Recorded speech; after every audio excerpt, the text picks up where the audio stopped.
Kadia was a girl with a rather miserable fate, having passed away in a horrific accident at a very young age. However, by some miracle, she was reborn and transmigrated into a novel she had once read. Fortunately, her new life was incredibly simple and happy alongside Mr. Heiress, who always loved her dearly, despite them sharing no blood relation. It wasn't until his passing that Kadia learned a shocking truth: Mr. Heiress was the former Duke of the Blasco family. Furthermore, he had transferred all of his assets to his successor, Kadia. From a girl who knew nothing of wealth, to suddenly holding a vast fortune everyone desired, what will Kadia's new life be like in the Blasco family castle? Let's follow her journey together. The story begins with a weary sigh. Kadia Ainsley's small hands struggled to wring out a water-soaked cloth. She looked at her hands and murmured, "So small. My magic is weak, and my physical strength is pathetic too." Kadia sadly wondered, when will I finally grow up?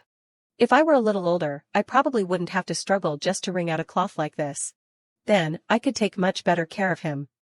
Tears of heartache welled up, threatening to spill.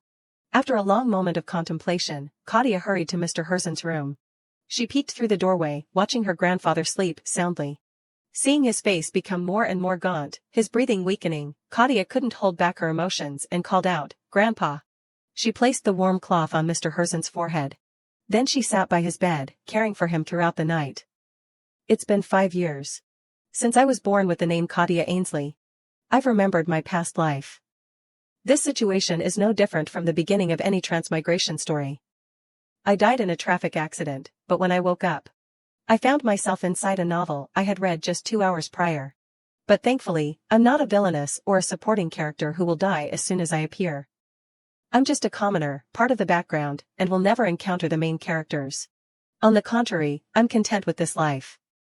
Compared to parents who can't fulfill their roles, or compared to fierce battles with poverty, simply living in a small house with someone to care for me, and not going hungry, is more than enough happiness for me. Although those things didn't last. Remembering those moments brought a sharp pang to Kadia's heart. The day she was abandoned on the street by her birth parents was also the day she met Mr. Heiress, the man who took her in despite having no blood ties to her. Because Mr. Heiress had no experience caring for a baby, every time she cried loudly, he became flustered and didn't know what to do. Kadia chuckled, remembering, with that stubborn personality, he must have had a hard time raising me. Of course, when I got a little older, he made me do a lot of housework, like cleaning. Kid, rub the rag harder. Like this. At those times, I just wanted to escape this life. Suddenly, Mr. Heiress's weak voice called out, "My child." Kadia's jaw dropped in surprise. She jumped up and shouted back, "Grandpa, you're awake." "Your body." Sweat poured down Mr. Heiress's face.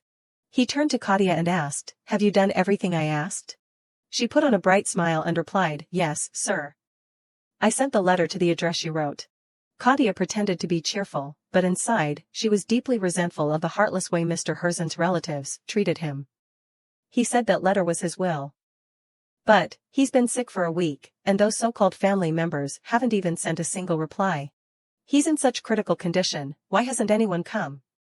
Kadia's small hands gripped Mr. Heiress's calloused ones tightly. Despite his exhaustion, he managed a contented smile. "It's good to have you by my side in these final moments." Hearing those words, Kadia asked in a panicked voice, "What do you mean by final moments?" Her whole body trembled uncontrollably, tears streaming down her cheeks. "Every day. You would scold me, 'Hey kid, hurry up.' And you would make me clean and ask me where the rent money was. But why are you so weak now?" Mr. Heiress asked seriously, "My little bear, have you thought about how you'll live when I'm gone?" Kadia burst into tears and whined, "I won't think about that. You promised to take me to the summer festival next month. You also said you'd take me skiing in the winter. The visions of them playing together would likely never happen." Kadia said reproachfully, "If that's the case, why did you promise me? If you die like this, I'll crush this whole house. I'll sell everything in it." Unexpectedly, Mr. Heiress calmly told her, "All right, you can take it all." He wiped away Kadia's tears and asked, "Little one, why aren't you thinking about how you'll survive?" "Don't worry, Kadia. I've taken care of everything. If not you, then who else is qualified?" Kadia cried out, rejecting everything. "I don't need those things." Seeing Mr. Heiress's eyes slowly closing, she could only plead in despair, "I'm not ready to leave you yet. Don't go, please stay with me a little longer." Before taking his last breath, Mr. Heiress didn't forget to tell Kadia, "Don't cry, my dear child." With those words, he let go of all his worries and passed away peacefully. The candle flickered and died, making the atmosphere incredibly gloomy. "We'll meet again, Grandpa." A beautiful sunset, but perhaps the saddest day for Kadia. She stood silently beside Mr. Heiress's coffin and gently placed a lily on top. Kadia cried until her eyes were swollen. Thankfully, there were kind neighbors around to help her. After the funeral, she had to think about what to do next. She silently bid her final farewell to him. "Grandpa, rest in peace. I'll live to be 100 years old, so I'll see you in 90 years. Suddenly, a stranger approached and asked, "Excuse me, are you Miss Kadia Ainsley?" She quickly wiped away her tears and replied, "Yes, I'm Kadia." "Who are you?"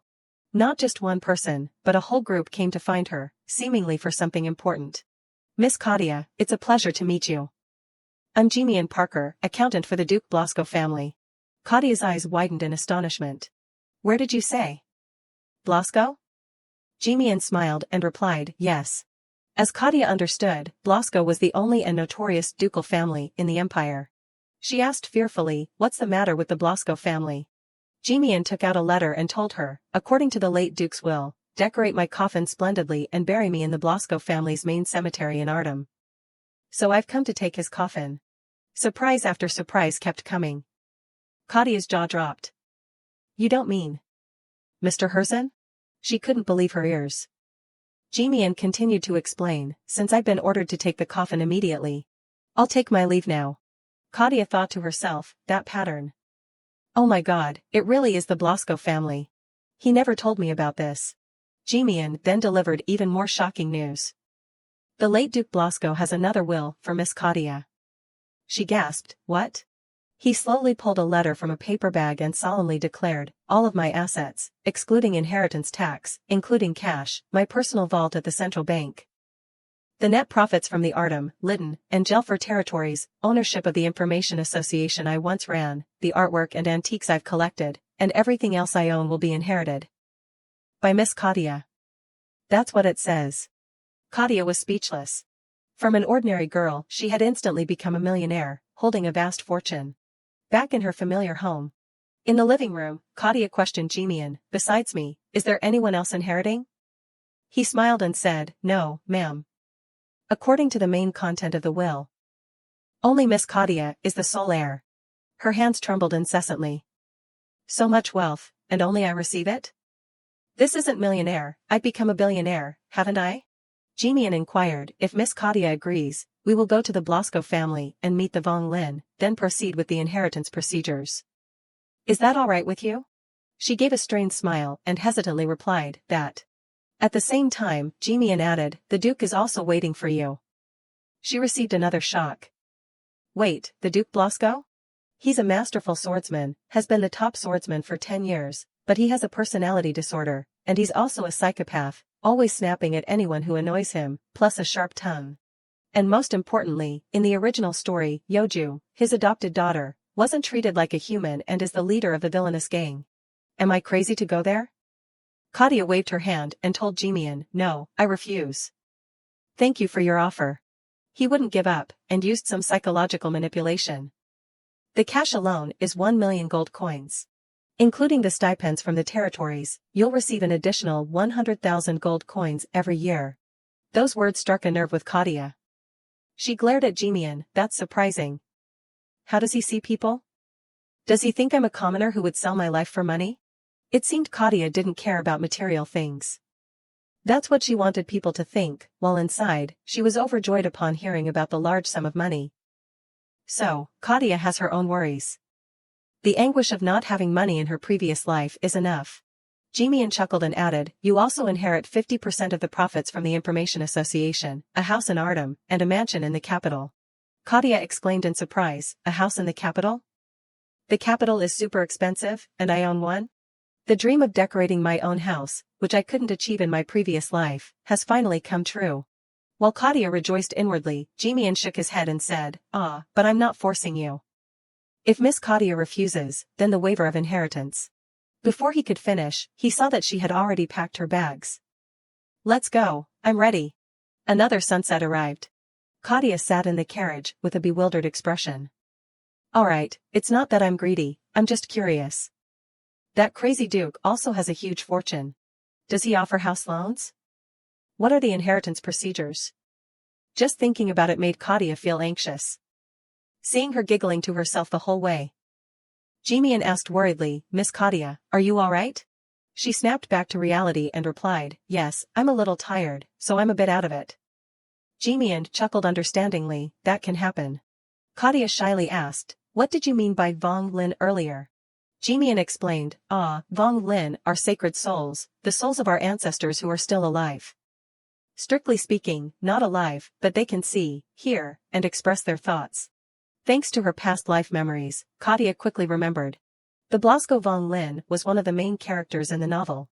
Hundreds of years ago, since the first head of the family conquered the Demon King, who caused the continent's dark age, with a sword, the subsequent Blasco heads have protected the sword to prevent the Demon King's return. This is a binding contract with the Demon King. The Demon King submits to the head of the family, in exchange for the head of the family offering a human soul so that the magic sword can exist.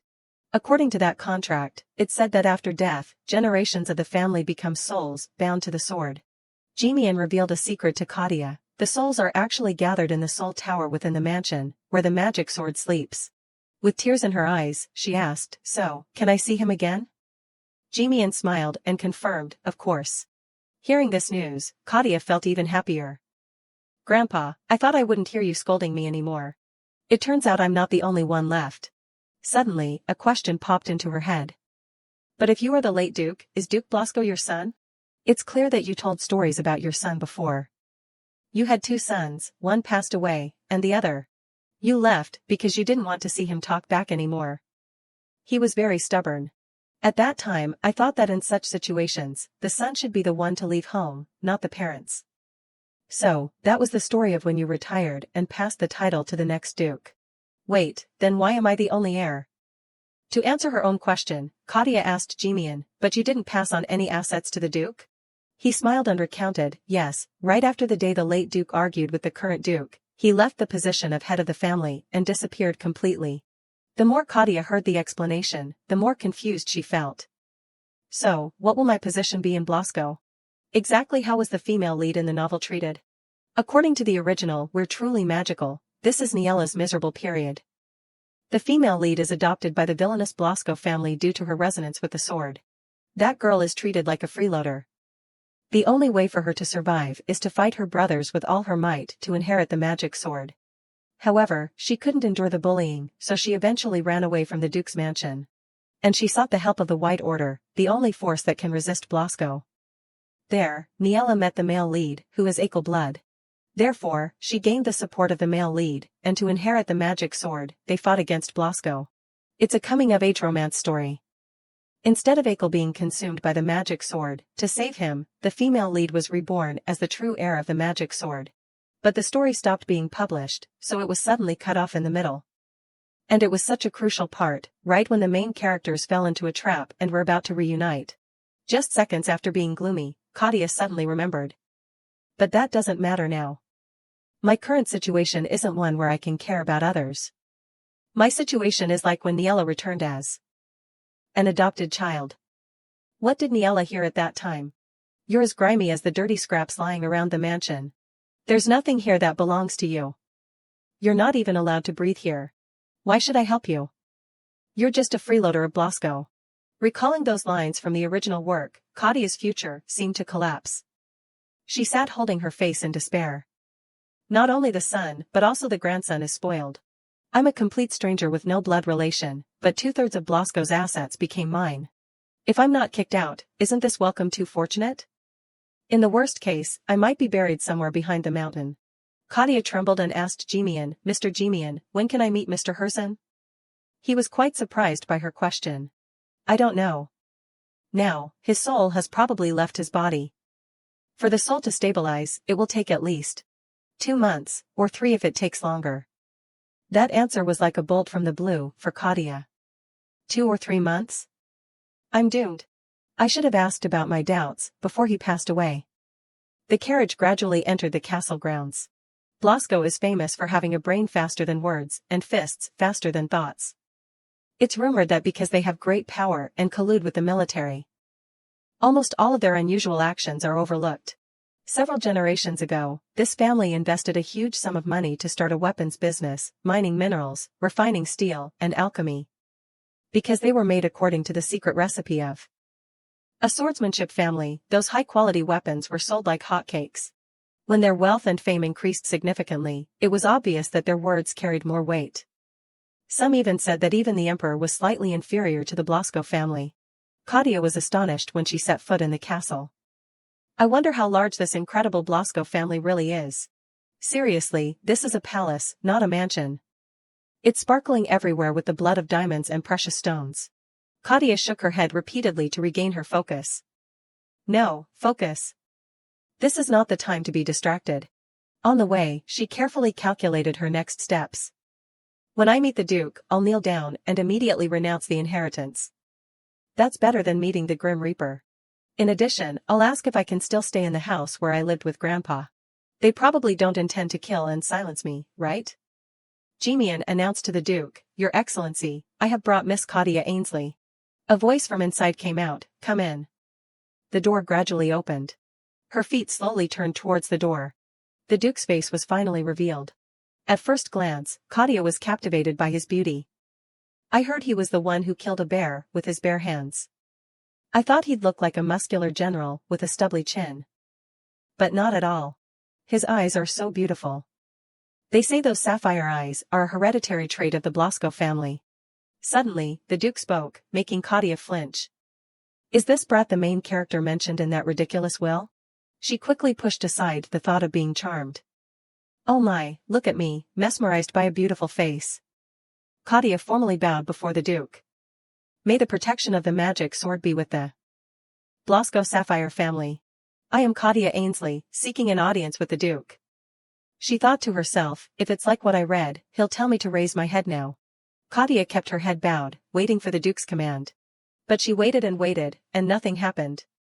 One person bowed their head to the floor, while the other stood still like a statue. Thus, a silent atmosphere filled the room. A few minutes later, Kadia started to feel something was wrong. What? Why isn't he saying anything? I can't stand up straight without permission. Is he deliberately obstructing me? Finally, the Duke deigned to speak to Kadia. How old are you? Jimian answered for her, I heard she's 10 years old. Right from the first meeting, she was criticized by the Duke. 10 years old? As small as the palm of my hand? Did your father starve you? You look like a shriveled orange. Kadia felt extremely uncomfortable, but couldn't retort. An orange? How meaningless. The Duke ordered, raise your head. Come closer so I can see your face. Kadia quickly adjusted her hair. Then, she gave a bright smile towards the Duke. She slowly took each step towards him. As she walked, she felt scared. He hasn't ordered me to stop yet? If this continues, we'll bump into each other. The Duke spoke in a harsh tone, I just want to see what kind of cunning fox you are. Jimian, put her on the table. Kadia began to tremble, sensing something ominous was about to happen. After receiving the order, Jimian grabbed her clothes. Allow me, Miss Kadia. And just like that, Jimian could easily lift Kadia as if he were carrying a balloon. The Duke looked at her face and said, now we're at eye level. He brought his face closer to observe her more closely. Orange hair and blue eyes? Definitely not a descendant of Blasco. Jimian started. Orange, you can only answer yes or no. Jimian replied, yes, I'll immediately ask the first question. First of all, is it true that Miss Kadia was abandoned 10 years ago with a piece of paper with her name and a small pendant, which is why Mr. Heiress felt pity and raised her until now? Kadia obediently replied, yes. The Duke standing next to him chuckled. That old man raised a child? Not funny at all. Kadia timidly turned to look at him and guessed. It seems the Duke really doesn't get along with Mr. Heiress. But that's the Duke's private matter. Please spare my life. Seeing the atmosphere become tense, Jimian forced a smile and clapped his hands to relieve the pressure. Now, please everyone, look the other way. Miss Kadia. You have no other family besides Mr. Heiress, right? Such as parents or relatives? Kadia turned and answered, yes. Jimian continued to ask, did Mr. Herzen ever mention a will during his lifetime? Kadia tried to search her memories. It seems my grandpa never said, clean up and I'll give you this house, did he? And so she hesitantly replied, no. Jimian continued to inquire, then did he leave any objects or documents that could be used as evidence? Kadia shook her head in denial. No. He asked again to confirm, he really didn't leave anything behind? Kadia widened her eyes in suspicion. Why is he asking such a question? There really is nothing. Jimian slapped his face in frustration. Alright, last question. Mr. Herzen never told you about a certain sword, right? Kadia panicked and shouted, sword? Immediately after, she realized her mistake and covered her mouth with her hand. Oh my, he told me to only say yes or no. The Duke took out a piece of paper and requested Kadia, now it's my turn to ask, Orange. Please answer in narrative form. Is Gerst the magic sword of the Blasco family?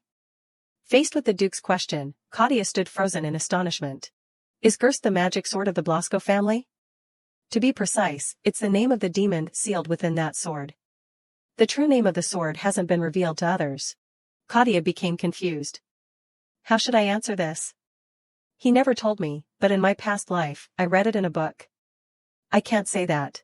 Seeing Kadia sitting still like a statue, the Duke asked again. I'll ask again. You inherited Gerst, the Blasco family heirloom and a relic of the Ostroka Empire, from my father, correct? Her face turned as pale as a sheet, and her head shook repeatedly in denial. No. Me owning the magic sword? Completely false. Receiving that answer, the Duke just smirked. So? Then how do you explain the contents of this will to me? Kadia held the will in her hand and carefully read each word written on it. According to this will, I bequeath all of my inheritance to Kadia Ainsley, the girl I raised for a long time, under the name Herzen Fernand Blasco. At the same time, I grant her legal ownership of the magic sword Gerst. That's it. The will is just that much. All objections will not be accepted. Reading up to this point, Kadia was frozen stiff, not knowing how to explain.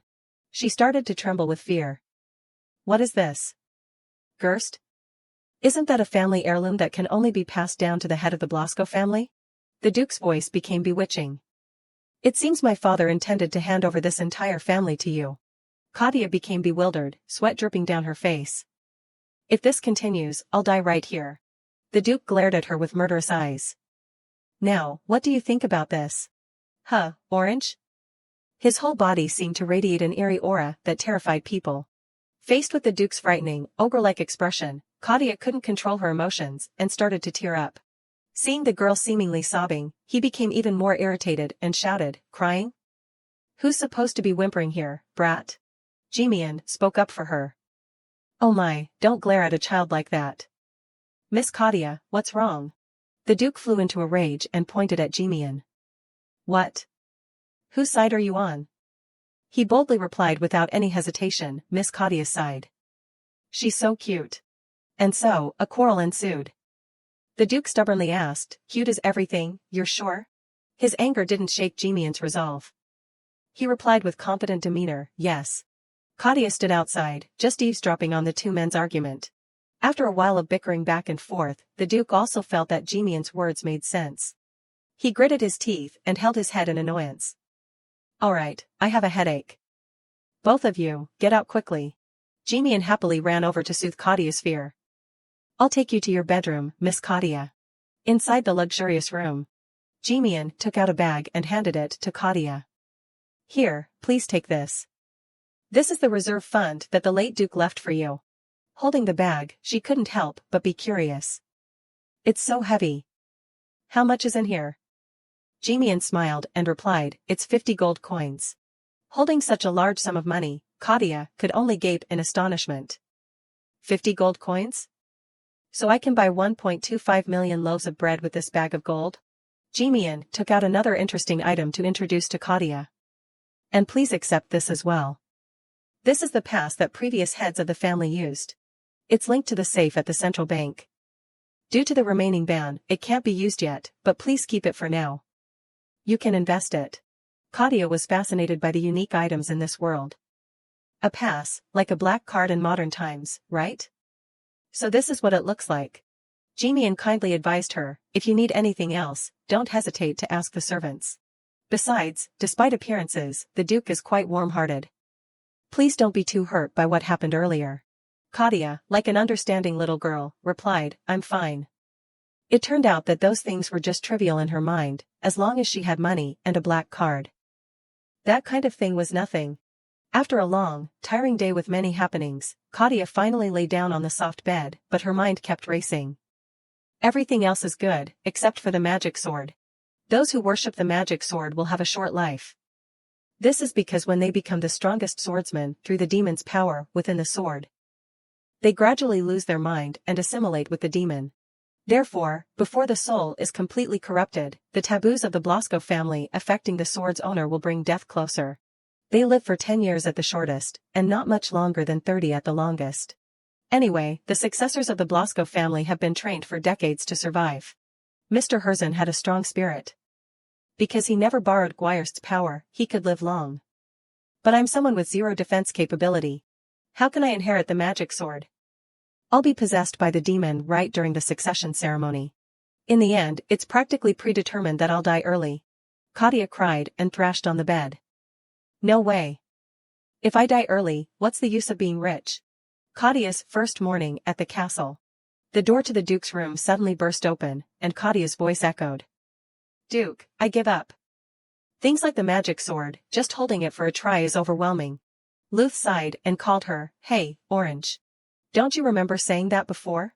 His question surprised Kadia. What? Luth immediately presented evidence. It's written here in the will notarized by the Magic Management Bureau. He held the will and decisively tore it in half right in front of Kadia. But somehow, the pieces of paper gathered themselves together. Then, they automatically reassembled into a complete sheet of paper, just like before. Duke Luth told Kadia, See? You can't give up. She immediately came up with an idea. So, how about you give it to me first, and then I'll appoint the next successor? Luth asked, Do you not know what it means to appoint the next successor of Gerst? His words made Kadia suddenly realize, oh no, then I'll have to become a soul, won't I? The Duke grinned and said, If you want to meet the Grim Reaper, go ahead. I won't stop you. Hearing those threatening words, Kadia quickly abandoned her previous thought. No, absolutely not. The Duke threw the will on the table and instructed her, If so, then don't worry and just wait patiently. I'm still figuring out what to do with you. Kadia put on a pitiful expression and asked the Duke, Don't tell me you'll execute me? I also took care of Grandpa when he was on his deathbed. Luth coldly retorted. So what? What happens next depends on what you do. So Kadia immediately listed a few of her strengths. I'm good at many things, cleaning, calculating expenses, and income. I can also peel an apple into the shape of a swan. Hearing Kadia's rare talents, Duke Luth could only be stunned in helplessness. As long as you're obedient, get along with everyone, don't cause trouble, and are kind, I'll give you a chance to be tested. She asked back in bewilderment, Tested? Luth roughly kicked her out of the room and said, Yes, now stop there and get out. Go to the dining room and find some delicious fruit to eat, Orange. Kadia stood outside, trying to compose herself. Then she shuffled down the hallway like a lifeless person. I'm definitely about to die. Is he telling me to eat well?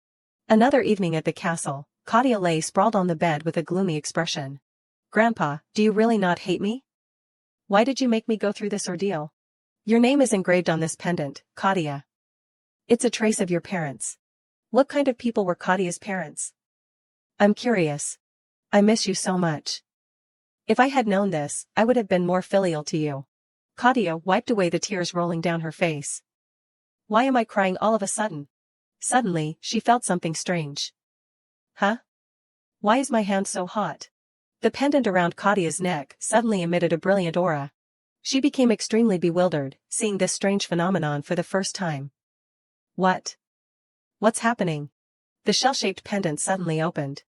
Inside, it contained something that radiated a dazzling light. Kadia's eyes widened in bewilderment at the strange phenomenon. Lying in a luxurious and splendid room, she was transported to a shabby place in just a few seconds.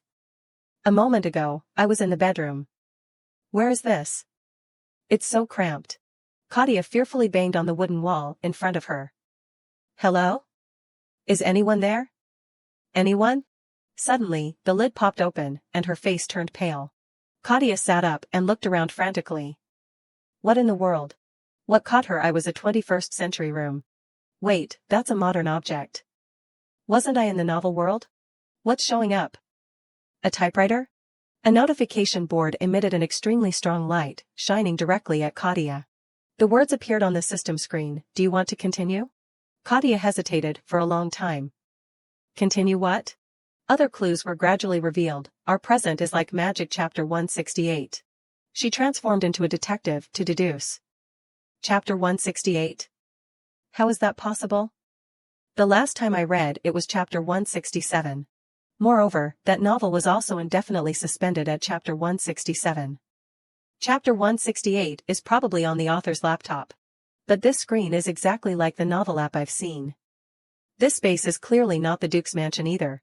If so, could this be the path connecting my previous life's world and the novel world?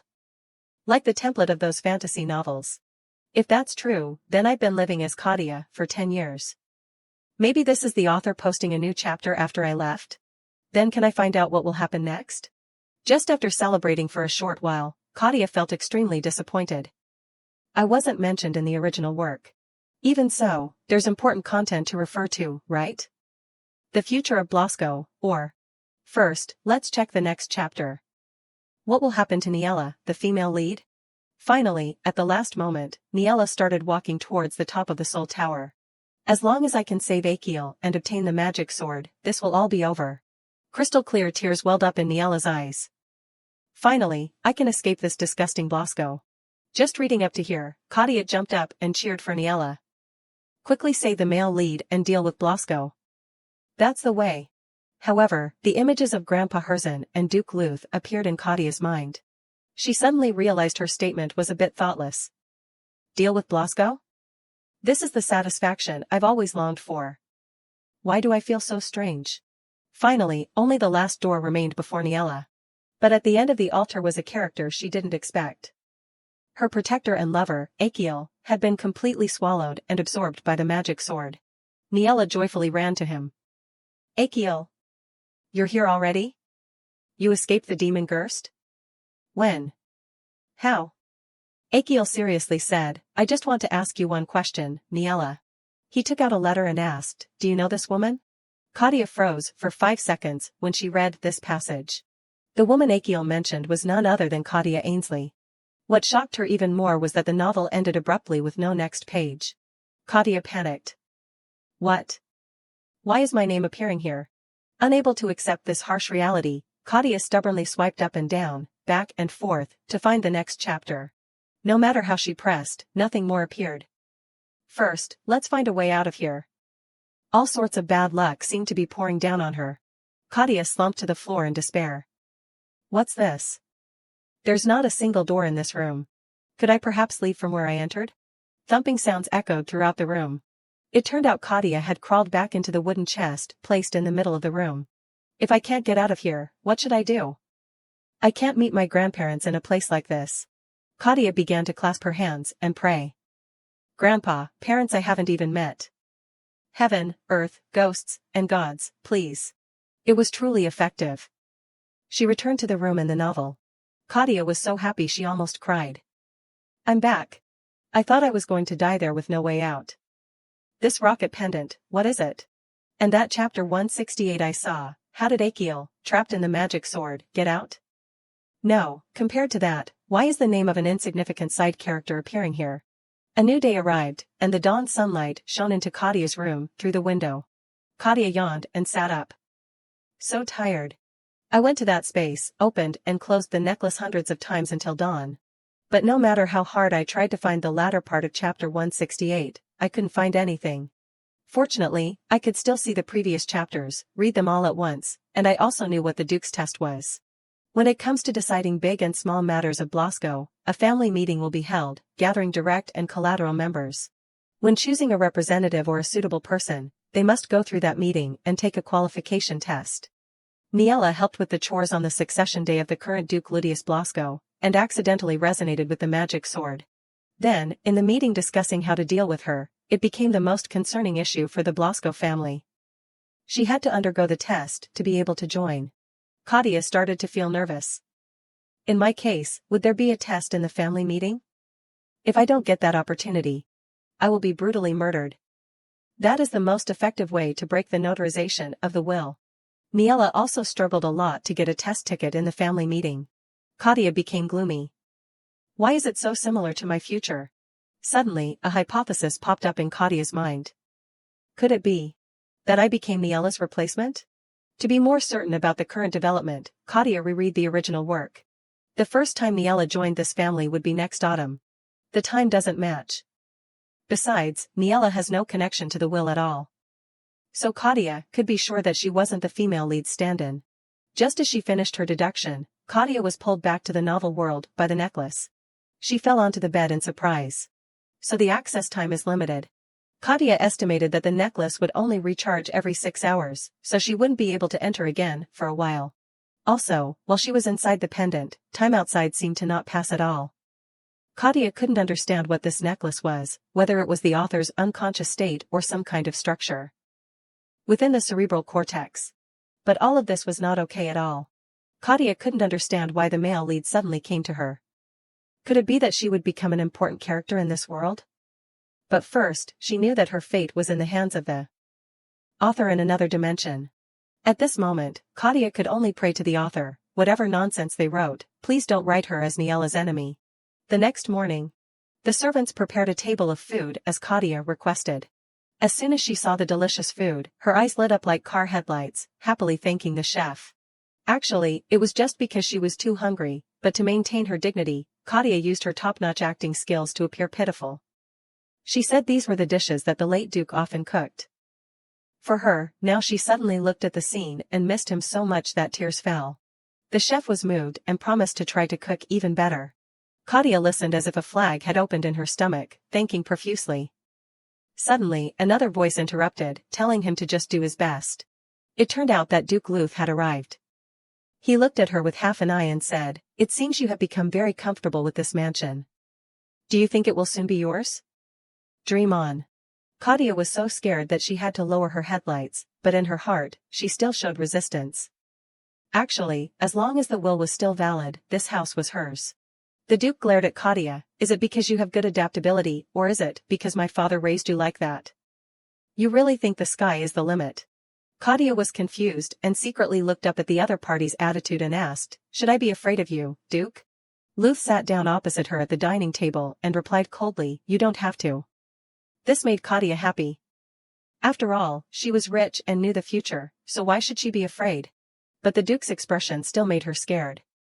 Luth looked her up and down and then smiled, seeing you so cunning, I'm sure you will be able to survive in this harsh society. Should I kick you out right away, so you don't have a penny left? Kadia immediately became scared, sweat started to flow. She put on a business smile and replied, I have a weak stomach, so I probably won't be able to. People like me can only survive if they eat well and dress beautifully. Duke Luth saw her beating around the bush and snapped, stop rambling and eat quickly. Kadia immediately obeyed. Meanwhile, the Duke kept looking at her with scrutinizing eyes. Suddenly he asked a question that startled her, did my father cook for you? Kadia immediately confirmed it. Actually, it was more like he bought food for her. After hearing that, Mr. Luth suddenly fell into deep thought. He had some guesses in his mind but clicked his tongue and ignored them. This made Kadia confused about what to say next. Or maybe ask about this family? Thinking so, she recounted what she knew. Sometimes he talked about his children. He said that you two had a big fight, so he left home. Can you tell me why you two fought? As soon as Kadia finished speaking, she immediately received a death stare from the Duke. Can I take back that move? Kadia hurriedly tried to fix the situation. I don't know much about it. But it seems like he misses you very much, leaving his family behind like that. Kadia remembered when he talked about his family, he seemed very lonely, and perhaps the reason he raised her was partly because of his longing for his own children. But Kadia still felt puzzled. If Duke Luth received the news that his father was dying, he should at least visit him once, right? As if catching Kadia's deep gaze, Mr. Luth asked, why are you looking at me like that?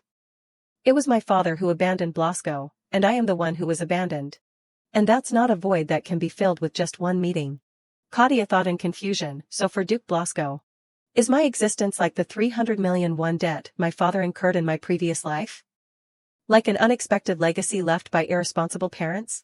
The Duke sighed, a cruel man who abandoned his family and went into hiding. I can't do anything about it.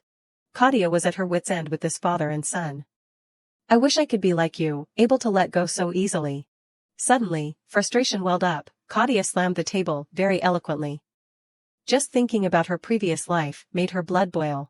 Do you really want to grab his collar and shake him up and down? And curse as well?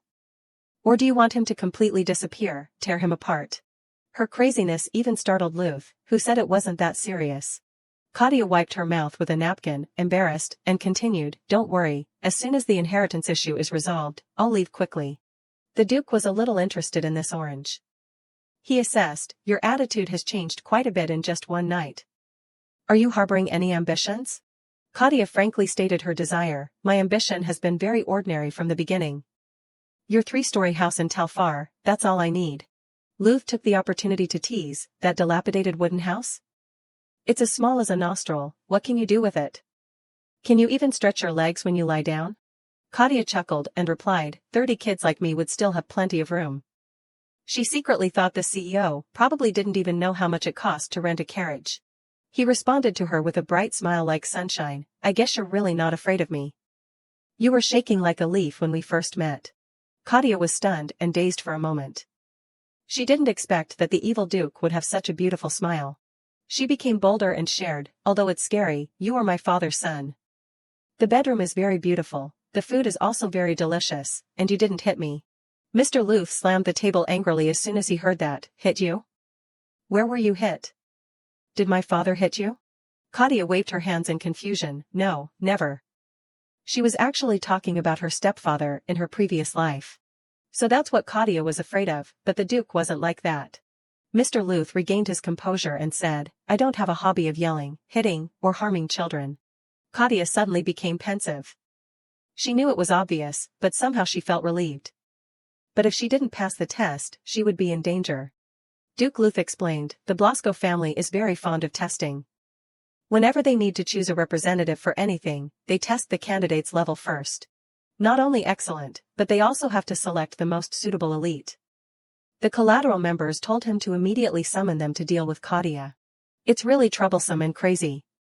In short, the Duke emphasized that Kadia was in a very difficult situation. Kadia unconsciously clutched her hands to her dress and timidly asked, Then can you give me a chance, Duke?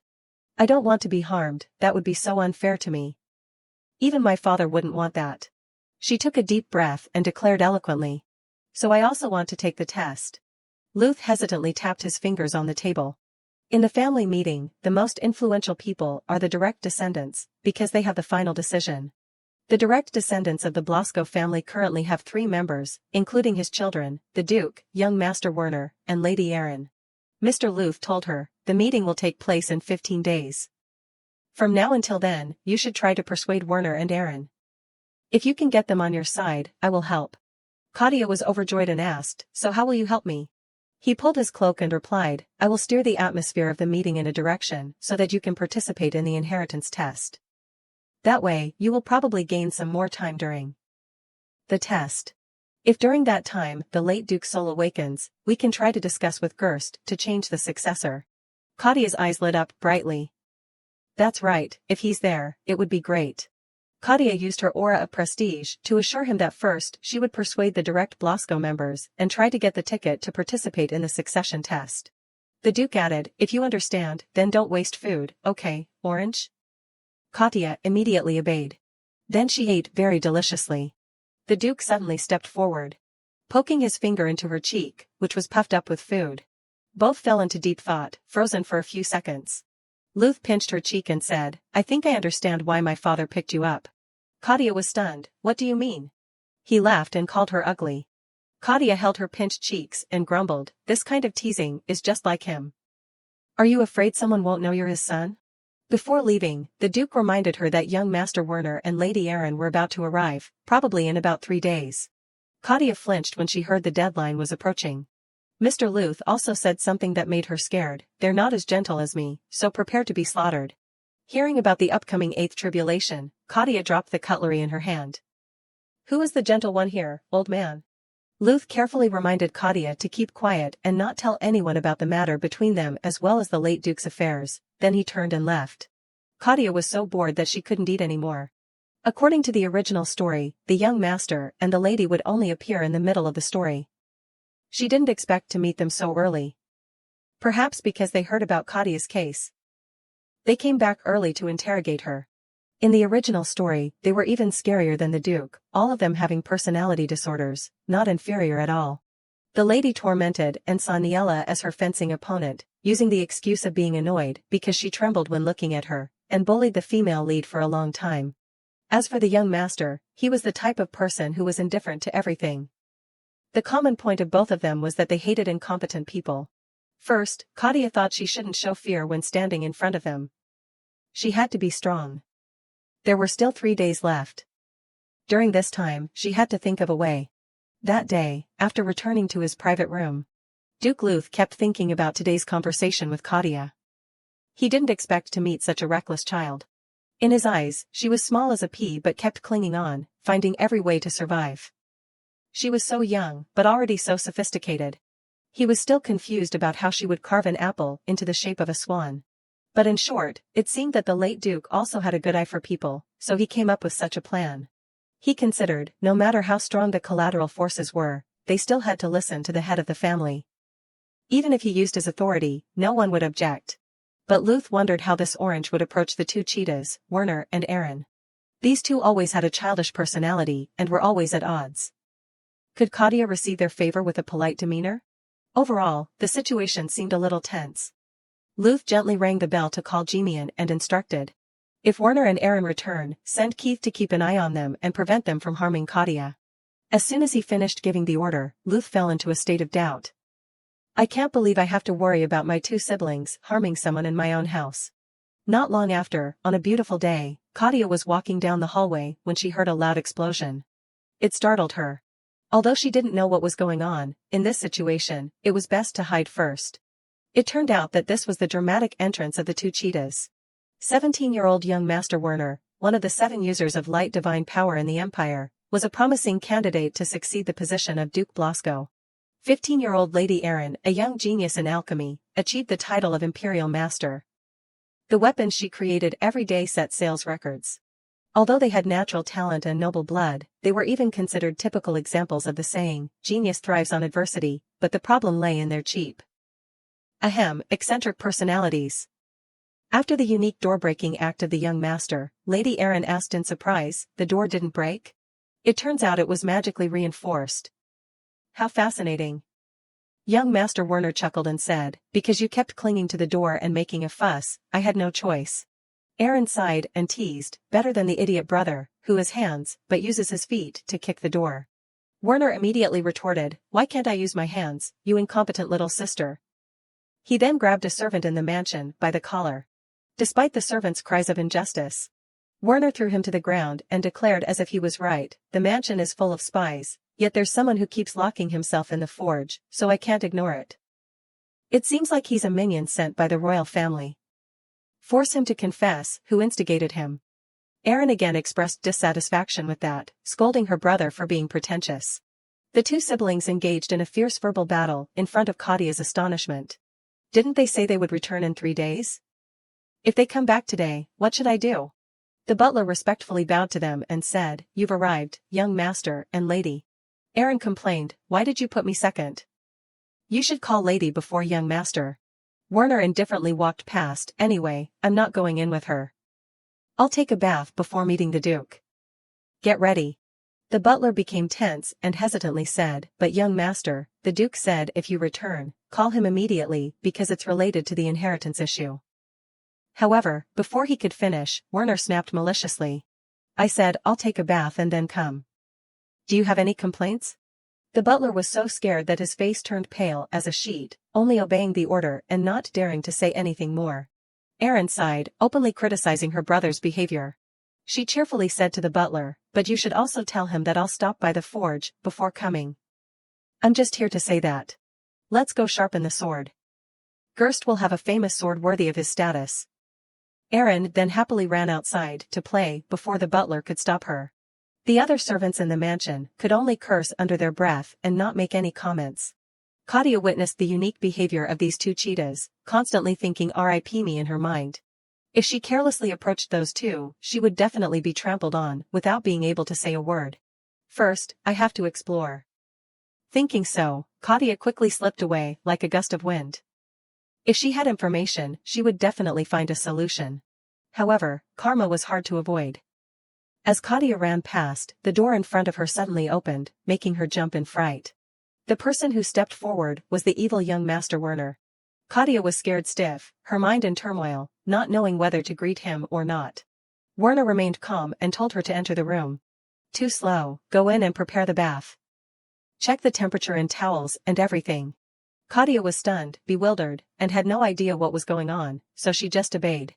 According to the original story, when Nyla first came here, Werner hurled terrible insults at her. After that, he kept finding excuses to make trouble with Nyla.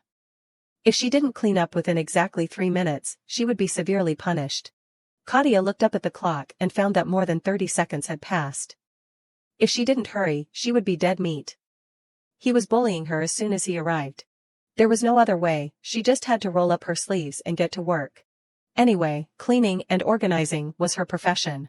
Not long after, when Werner coldly asked, she had cleaned the bathtub as shiny as a mirror. Even the picky Werner had to praise her for studying quite diligently. He waved his hand and ordered, while I'm taking a bath, clean up so there's not a speck of dust left. Kadia obediently accepted the order. Kadia remembered that in the original story, Werner would bathe for about 20 minutes. While washing the towels, she expressed her determination, just bathe, dress up nicely in there. I'll use my full potential. Sure enough, 20 minutes later, when Werner came out, the room was spotless, shining brightly. Werner looked around for a while and then asked her name. She immediately replied, Kadia Ainsley, young master. He continued, I like your quick personality, you don't look scared or pitiful. Kadia put on a business smile and said please, feeling a little worried. He already had a good impression of her just from that. Nyla didn't gain any goodwill even after 5 years. There's no way it's this easy. Is there some scheme? Or is he testing me? Werner asked again, how long have you been here? Kadia answered very quickly, it's been 4 days today, young master. Werner said something strange, 4 days already? You must have seen that guy's face, right? Kadia was still confused when she caught Werner's sharp gaze, that deceitful guy, the guy who just showed up and stole 2/3 of the Blasco family's assets in one go. Kadia was shocked and fainted left and right. She thought he knew she was the heir, so he came to torture her, but he actually thought she was a servant? Werner continued, what does he look like? I heard he looks like a withered prune picked up on the way home. A prune, right? The prune in front of him could only awkwardly fiddle with the table. I heard he looks very gentle. How could Kadia dare to say that prune was herself? Scary, no ambition, and perceptive, too. Werner suddenly laughed, that venomous guy made my grandfather write such a will, there's no way he doesn't have ambition. Then he slammed the teacup down with a clang, the nature of robbing others, without any effort or price, how pathetic. Kadia's blood pressure wanted to explode. She desperately replied, it seems like that person didn't have any other choice. Werner replied, that's right, if it has the seal of the Magic Management Bureau, it can't be cancelled. So instead of tearing up the will, we just need to get rid of the heir, right? The malicious words were spoken calmly. Kadia was probably about to pee her pants. Werner, seemingly unaware of Kadia's collapse, continued to think, if it's come to this, he must have intended to fight me, maybe. He's not an ordinary guy. I don't know how he seduced my grandfather, but no matter how he did it, I'll interrogate him. If he really is a swindler, I'll kick him out of here. And if he's related to the royal family, he must be dealt with without leaving any trace. Kadia's little heart wanted to jump up to her throat. Suddenly, Werner turned to Kadia and asked, have you ever talked to that fox? She was scared stiff and softly replied, yes. Werner continued, if it's a cute girl like you, he'll let his guard down. Try to approach him, befriend him, and then monitor him to see if he has any ulterior motives. Kadia knew this was just a RIP me situation. She tried to plead, I'm very timid, so I can't take on this difficult task, young master. Contrary to her nervousness, Werner seemed relaxed, you're the first servant to talk clearly to me for 10 minutes. You're also the first girl to dare to stare at me like that. You don't look like a coward. I like kids like you. His smile made her feel more at ease for a moment. What? Did I gain his favor? And the young master likes strong and straightforward people. Werner simply asked, will you do it or not?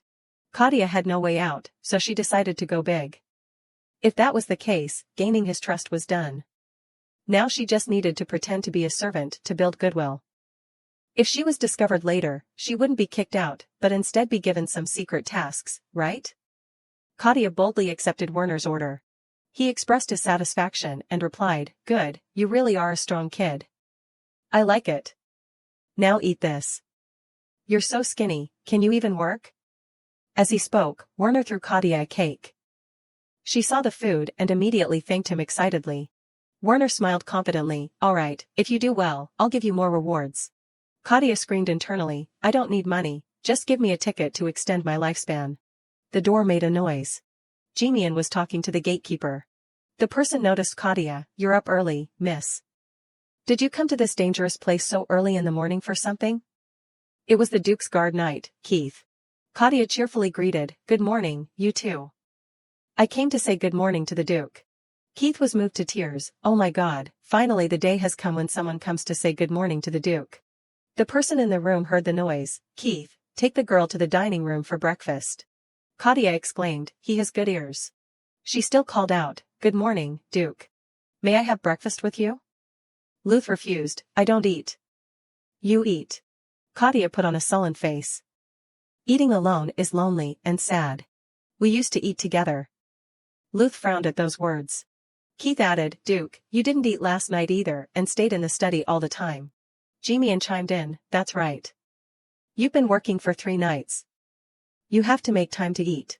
Kadia rejoiced, silently thanking everyone. Luth replied, I don't have time for breakfast, orange. Eat alone. She hesitated. Well, if so, she muttered to herself, it's time, isn't it? A table of food was pushed in. The head chef said loudly, Duke, we cannot ignore your irregular eating habits. This is a negligence in our work. Luth couldn't help but be startled.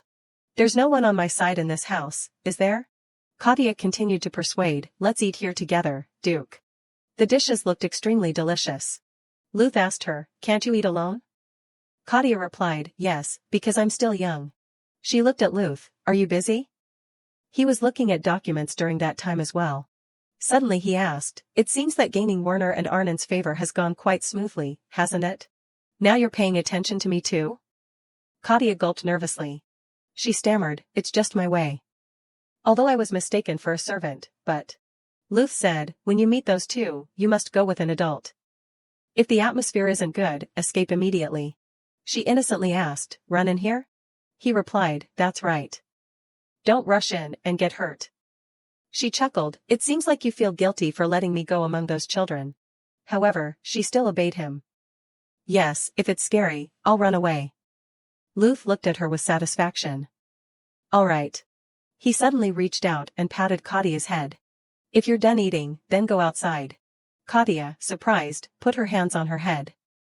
He waited for me to finish eating? He's unexpectedly kind at times. If I had a father, I wonder if it would feel like this. Outside in the hallway. The maid, Margaret, stood outside talking to Kadia. Young master is at the training ground.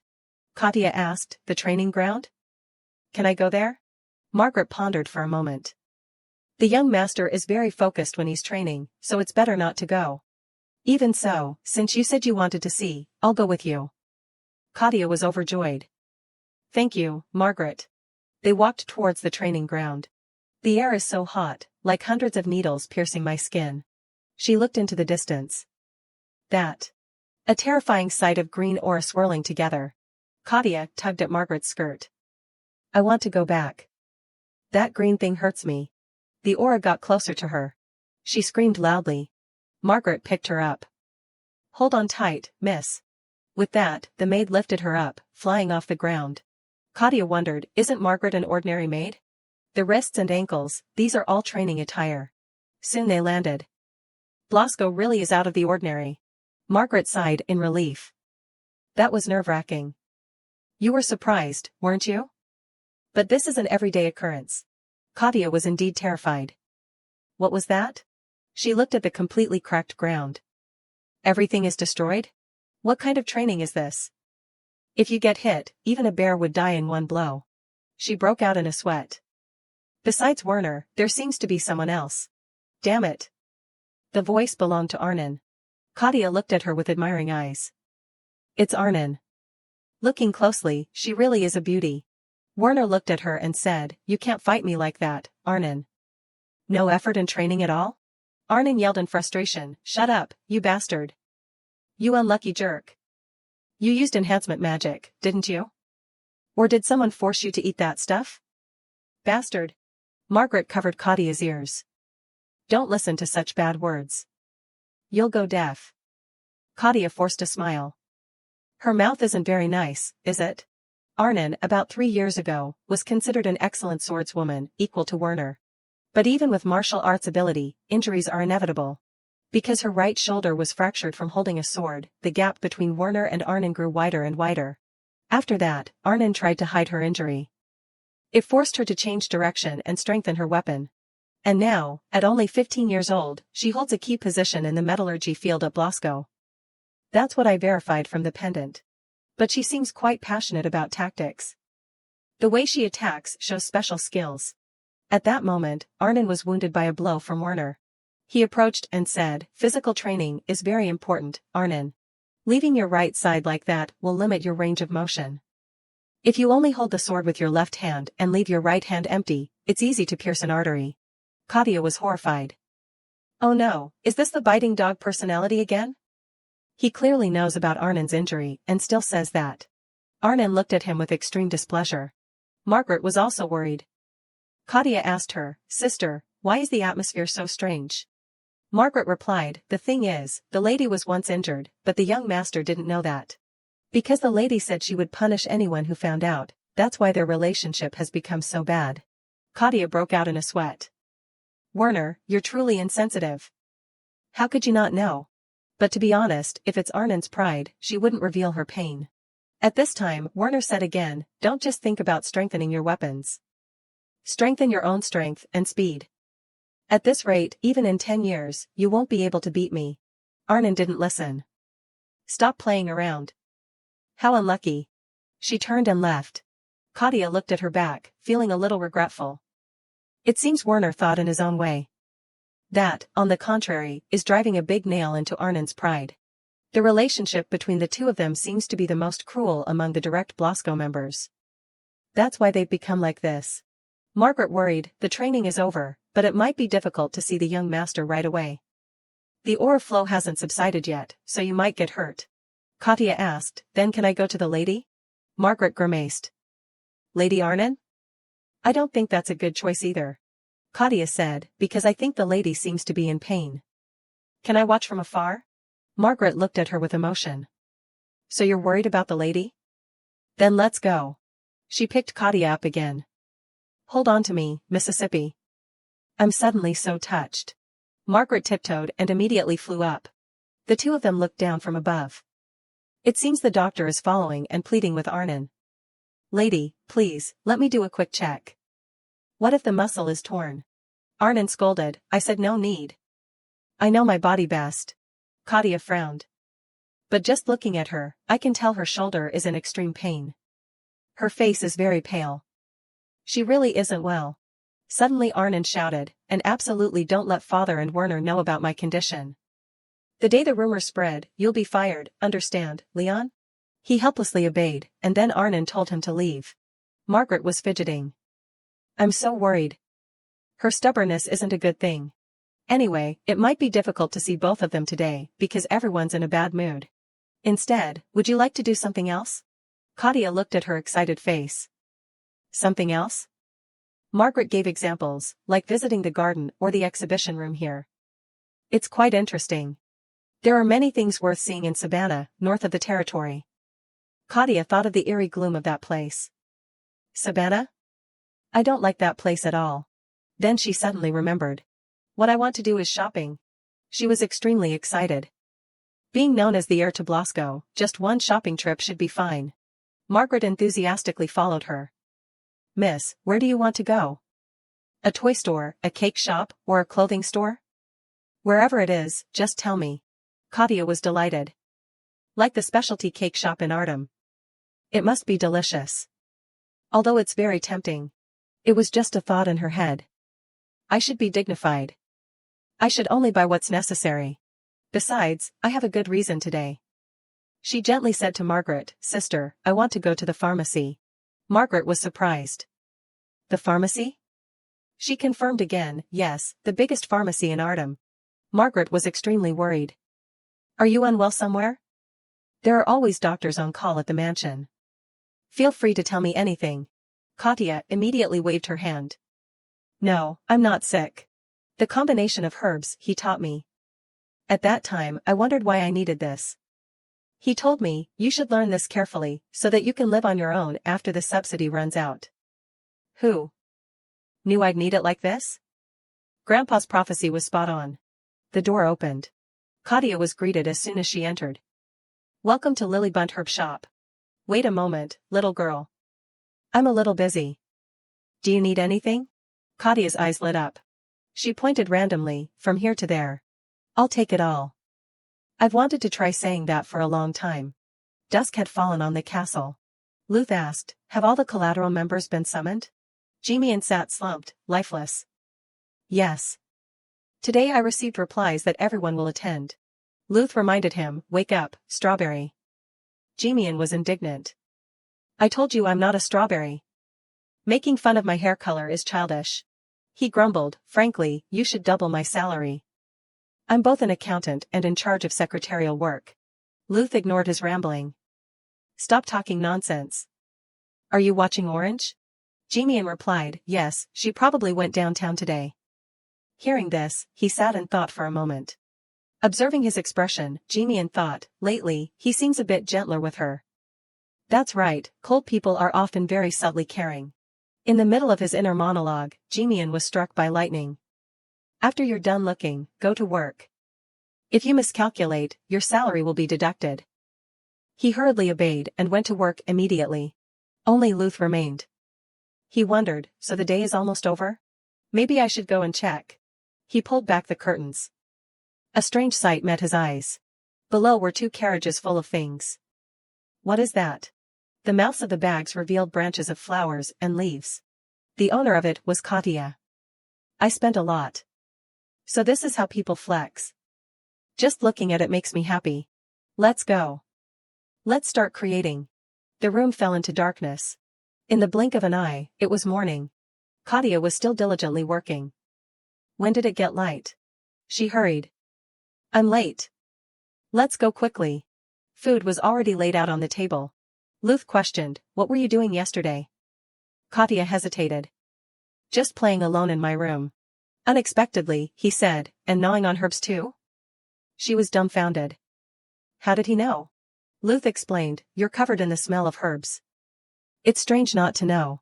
Kadia cautiously took a bite. Actually, yesterday, the lady and the young master competed, and it seems the lady was injured. He was startled. Arnon? She even punished the doctor? Luth was helpless. That foolish girl. Who does she take after? Kadia said she wanted to visit her today. She rummaged through her bag. I also prepared a little gift. Juice from 200 kinds of herbs. Luth was once again surprised. 200 kinds? Are you planning to give them all to Arnon? She replied excitedly, yes, I'll give it all to the lady, everything. He turned away. Well, that's a lot to give. Kadia looked at him puzzled. Is he upset because I didn't give him any? I knew it, so I prepared this. Duke, this. When you stay up late, brew this with warm water, and it will help you concentrate. Luth blushed. I have some too. What is this? Fatigue-relieving medicine? Kadia's explanation made him fall back. No, it's caffeine. It's a very strong stimulant. It can't be compared to coffee or tea. A whole mountain of work for a week, just one day is enough. Before she could finish speaking, she was picked up. Luth bluntly kicked her out. Kadia was wronged. Is he disappointed that it's not fatigue-relieving medicine? Quite picky. Well, it's too difficult, let's forget it. I'll go to Arnon. Soon she arrived at the forge. Kadia looked around. Just like the description in the novel. From afar, she saw Arnon. there she is. It's been a day, but she still seems to be in pain. It looks like she hasn't received any treatment. If she keeps enduring this alone, it will become a big problem. Kadia got closer. She called out to Arnon, "Sister, I have something for you." Arnon reacted defensively. "Who's there?" Kadia was startled. "Oh my god, that scared me." She bowed her head and presented her gift. "These are herbs to reduce swelling and pain. You can use them as painkillers in emergencies. And they're not poisonous, really." Arnon accepted it. "Yesterday, I heard someone say there was a wild cat on the roof. It turned out to be you, kid." Kadia chuckled. "So you knew beforehand?" Arnon frowned. "You're a child I've never. A new face that's appeared in the mansion recently." Kadia looked at her, sweating with fear. Suddenly Arnon stood up abruptly. Kadia was surprised. "She's so tall." Arnon said, "You're also the heir to the fortune he mentioned." "You're that heir?" Kadia was speechless, finally answering, "Yes." She introduced herself. "My name is Kadia Ainsley." Arnon looked at her thoughtfully. She tried applying the herbs to her wound. "It's effective." Arnon evaluated silently. "Good. Thanks, kid." Kadia was overjoyed. She even said thank you so politely. Kadia bowed. "No, I'm the one who should be thanking you." Kadia breathed a sigh of relief. "I thought I was going to be killed or confronted or something." Arnon looked at her, puzzled. "Why are you looking at me like that?" She asked timidly, "Does the lady find me unpleasant?" Arnon replied casually, "Why would I find a little mouse like you?" She suddenly remembered. "Or Werner too. He probably thinks I'm about to have Gerst stolen, so that's why." Kadia looked sad. "I heard the Duke and the young master say that's the most difficult problem. I can't just give up the inheritance on my own." Arnon sighed, "Because it's a matter of family honor." "But I don't care, just like Gerst can't be mine." Kadia thought to herself, right, Arnon is at the bottom of the list to inherit the magic sword, so it's understandable that she's not attached to it. Arnon said again, "Okay, let's say the magic sword is fine, but the problem lies elsewhere. In his treasury, there must be all sorts of rare materials hidden, enhancement stones, dwarven gloves, and tons of other things." Suddenly Arnon's eyes widened. She got angry. "I thought one day he would give it to father or Werner. Don't tell me you're planning to take it all. I don't care what you do with Gerst, but it's mine, Grandpa's treasury. Got it? I'll never let you take it away. Astroka's treasury is mine." Hearing this, Kadia's eyes lit up. "Found it. The key point of the strategy." She spoke boldly, then, "Lady, why don't we try making a deal?" Arnon looked at her, puzzled. She explained, "It's a proposal that can bring a good ending for both sides. You side with me, so I can participate in the inheritance contest. And protect me so I can inherit the entire estate." Arnon was unexpected. "Kid, do you know who you're talking to? I'm a direct descendant of Blasco, and you confidently declare you'll take our family's assets?" Kadia chuckled. "Yes, because there's a will, I must be the most legitimate heir." Arnon smiled. "Quite brave." Kadia became sad again. "But as soon as I inherit that estate, I know countless enemies will appear, so I'll become your investor." Arnon was extremely surprised. "What?" Kadia explained, "When you said you wanted the treasury, as long as I have it in my hands, I'll find everything the lady wants. In addition, I'll invest the initial capital for the forge and the land under the lady's name. I'll support you both materially and mentally." Arnon thought even more. "How does this little girl know I want to open a forge?" "I've never told anyone about that long-cherished dream." Kadia excitedly asked, "What do you think, sister?" "On the condition that I will safely inherit the entire estate." Arnon asked, "To achieve that, we have to help the kid?" Kadia confirmed. After thinking for a moment, Arnon concluded, "Anyway, if it doesn't fall into this kid's hands, the treasury will be handed over to father first, and then it will be my turn before Werner. If so, it will take at least 20 more years. Even if it reaches my hands, I'll have to share it with Werner anyway." Kadia held a roll of paper, "So, there's no disadvantage, right? We must seize this opportunity quickly. Get a pen and paper to write a contract." Arnon was terrified. "What? You even prepared it already?" Kadia pointed at the paper, "You can sign here, sister." Arnon was speechless. This contract looks like a child's plaything. Kids are still kids. They think just signing it is enough. Kadia was excited, "And then we'll go and notarize it." At the administrative office, the Ministry of Justice, the Department of Magic Management. Make it just like Grandpa's will, so no one can break it. Arnon seemed surprised. Really? Is she really only 10 years old? Back at the mansion. Kadia was cheerful. It went well, it passed. Although she said she would consider it, from her expression, I'm sure she's persuaded. According to the storyline 5 years later, Arnon will build a forge, but the products won't be much different from Blasco's weapons, so they won't get much attention. The shame about herself will make Arnon's temper more violent. I'm not sure if the original content is reliable. But upon meeting them face to face, my impression of them is a bit different from the novel, both the Duke and Arnon. The servants in the mansion are all very friendly. Did Niella also live with the Blasco family like this? Just then, Werner reminded, it's late, kid. Kadia wondered even more, even Werner. Is anything different from the original? He said, all right, report on today's portion. Kadia noticed his ankle. Are you injured, sir? He calmly replied, just a sprain, while sparring with Arnon. She listened worriedly. I thought Werner had the overwhelming advantage. Why didn't you two go easy on each other? He said angrily, go easy? What's that? You must always be prepared to lose your head. What if I underestimate Arnon for a moment and she cuts off my ankle? Kadia was speechless, just like in the novel. They're truly siblings, polar opposites. Werner took a sip of tea. Arnon is a very skilled swordsman. With that kind of skill, if she fights with all her might, I also have to face her with all my heart. That's common courtesy between people who dedicate their lives to swordsmanship. Kadia was surprised. I didn't expect it. He worries about Arnon a lot. Werner looked puzzled, but it's strange. I don't know since when she's always been hostile towards me. I don't know the reason either. Kadia explained for her, the lady doesn't hate the young master. She's just like the young master, always thinking of you. He smiled, right. Because no matter what, when death comes, you two are still siblings. I was thinking that if I won against Arnon this time, I would challenge the Duke. Unfortunately, my ankle is injured like this. Clearly, she did it on purpose. Kadia was stunned. The Duke? Why don't you call the Duke father? The question made Werner speechless. It's just. I don't see him as a father figure, so I'm not used to calling him that. She pondered, that's true. I've never seen them together, and they've lived apart for quite some time. Maybe it's awkward to call him father. Werner spoke up, so, is it that strange? Kadia quickly explained, no, there are many different kinds of families in the world. Actually, I was also adopted. To be more precise, I was very lucky to meet someone incredibly kind. She clutched her dress, I miss him so much. Werner glanced at her. He chuckled, probably not.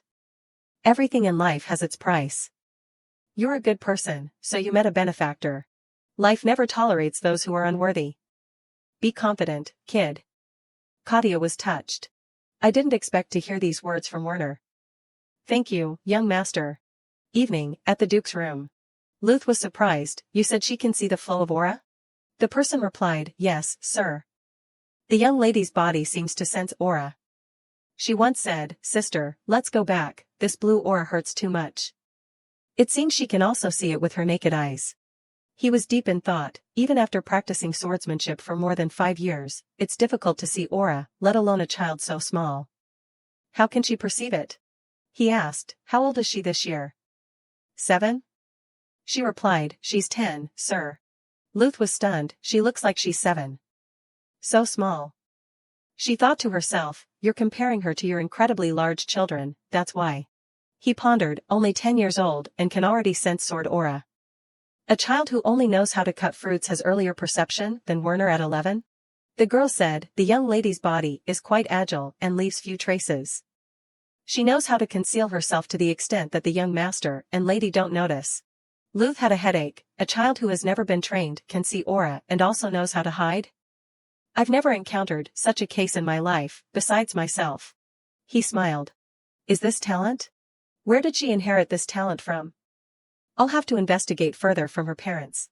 Could it be a spy? Last year, there was also the case of the 13-year-old maid. Maybe they specifically chose someone likable and adorable, so small that no one would suspect. Too plausible, right? The maid chuckled, whether she's a spy or not.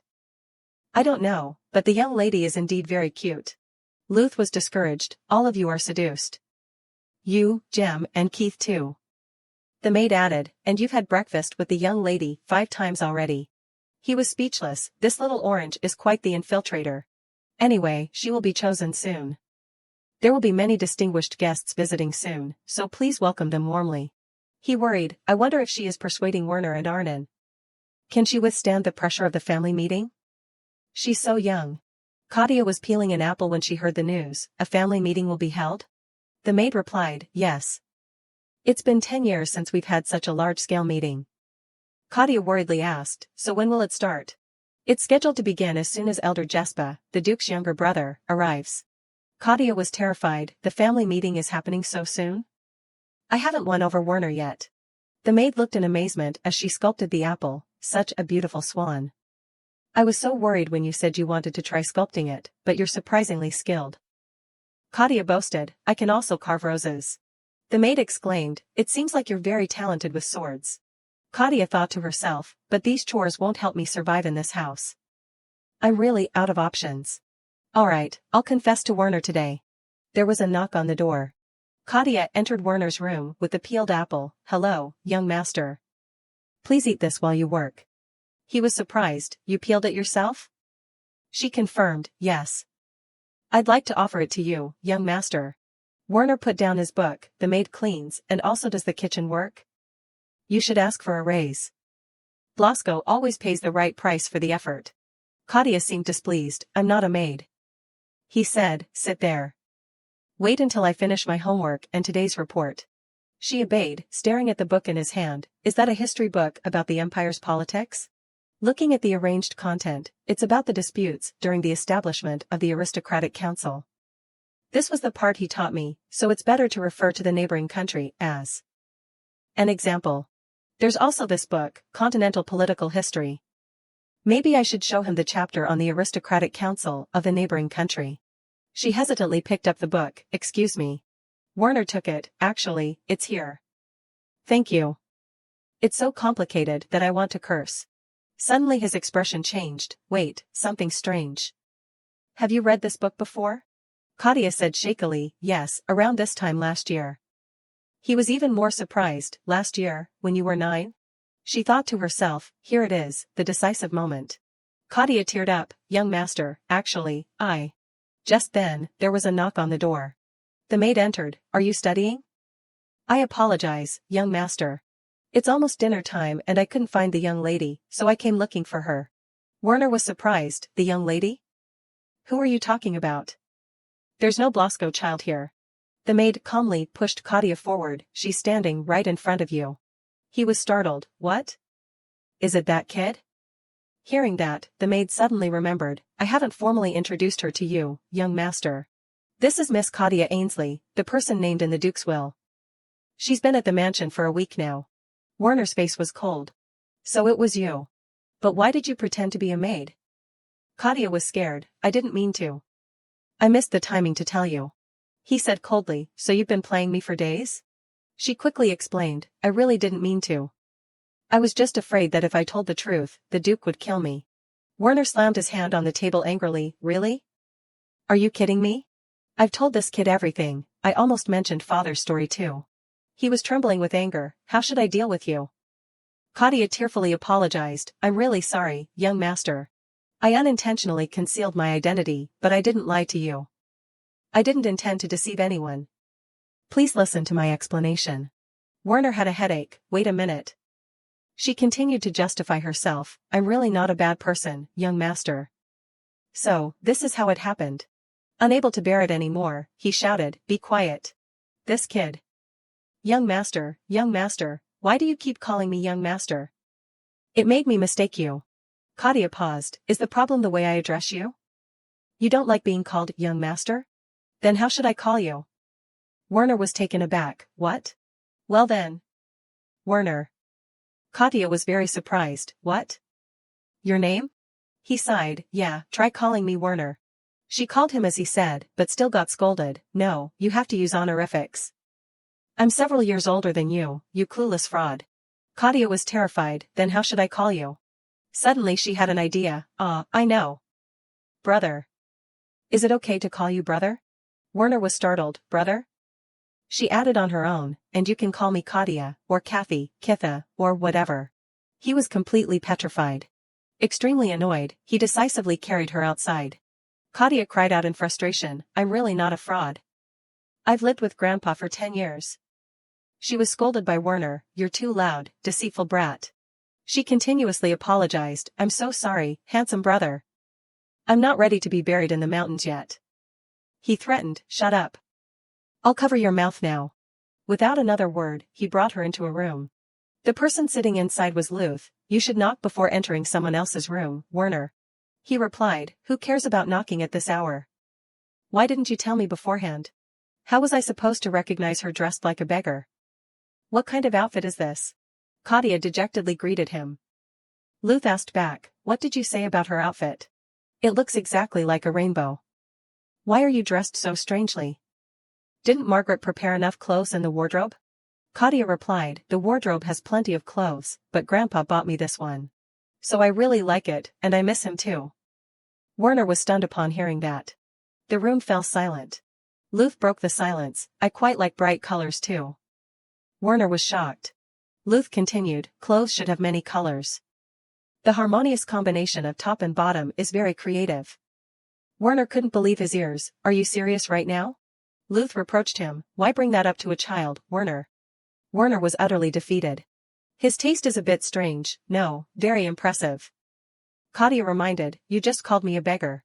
He changed his tune instantly, even a king shines in rags. It seems he wanted the world to see your extraordinariness. Kadia pouted, what do you mean? He said, a child like you knows so much about the continent's political landscape.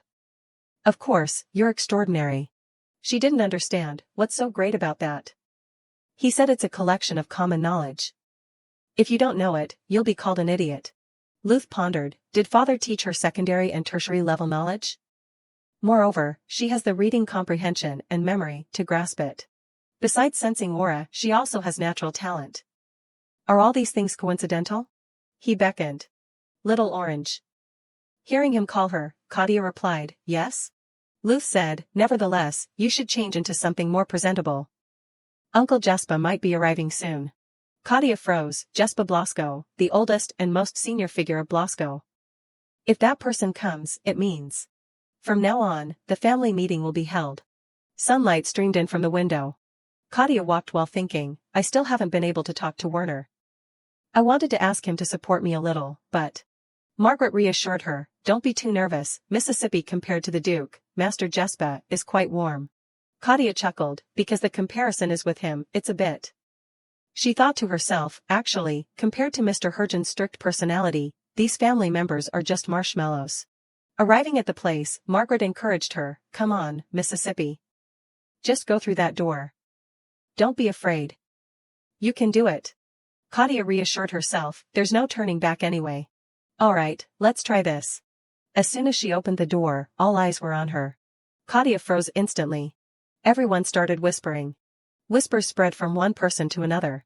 Kadia was extremely bewildered, what the heck is this?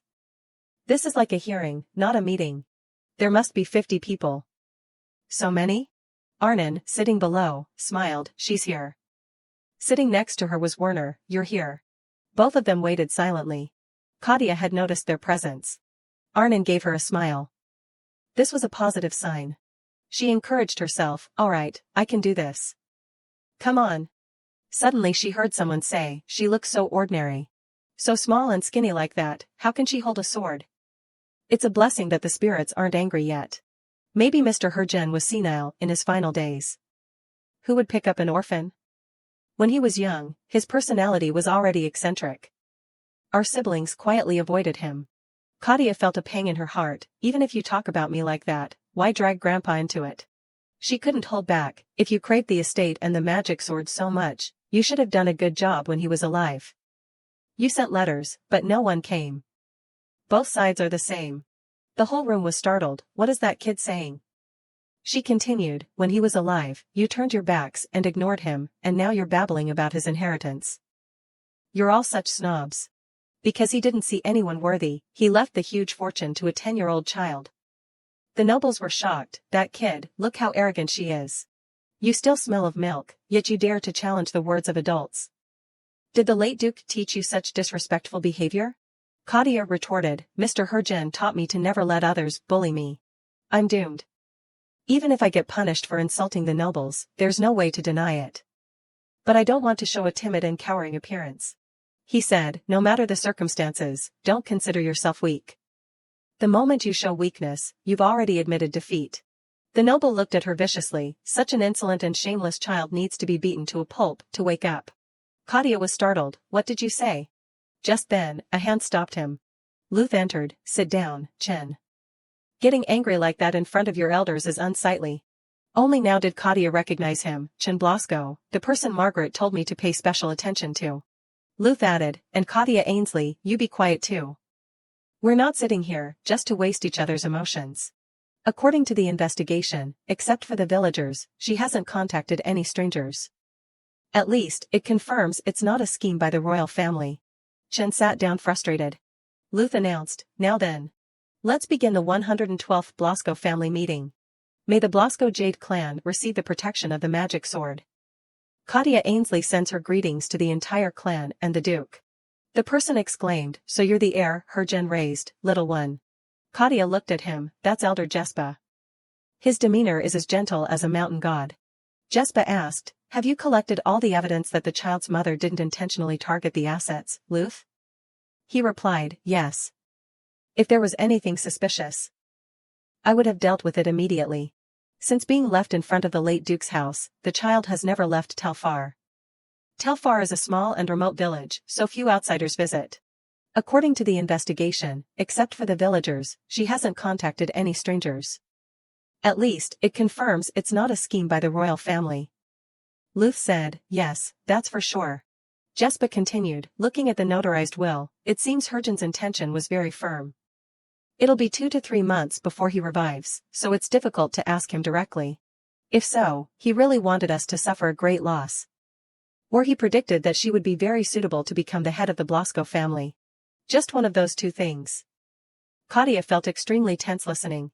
Chen spoke up again, I think the first possibility is higher, uncle. Have you forgotten how furious the late Duke was 11 years ago, when Luth died? He said he would never set foot in Blasco again. Werner was very annoyed by his words, cousin, the Duke said no mentioning unrelated matters. Please refrain from unnecessary words. Chen sat down embarrassed, I apologize, young master. Kadia thought to herself, Werner, he doesn't seem happy. Luth said, whether voluntarily or by someone else's will, Kadia cannot give up the inheritance. There are 2 ways to invalidate the inheritance, after the late Duke revives. He can negotiate with the magic sword to change the heir, or the heir can meet with an unexpected accident. They don't inherit. Chen said savagely, the will becomes invalid as soon as the heir dies. What's the hesitation? Honestly, I don't understand why the head insisted on calling this meeting. There's no need to make it such a big deal. Arnon couldn't hold back anymore, cousin, no matter how much Blasco is criticized, we're not the kind of people who would execute an innocent child. Moreover, the Blasco clan always upholds the spirit of chivalry.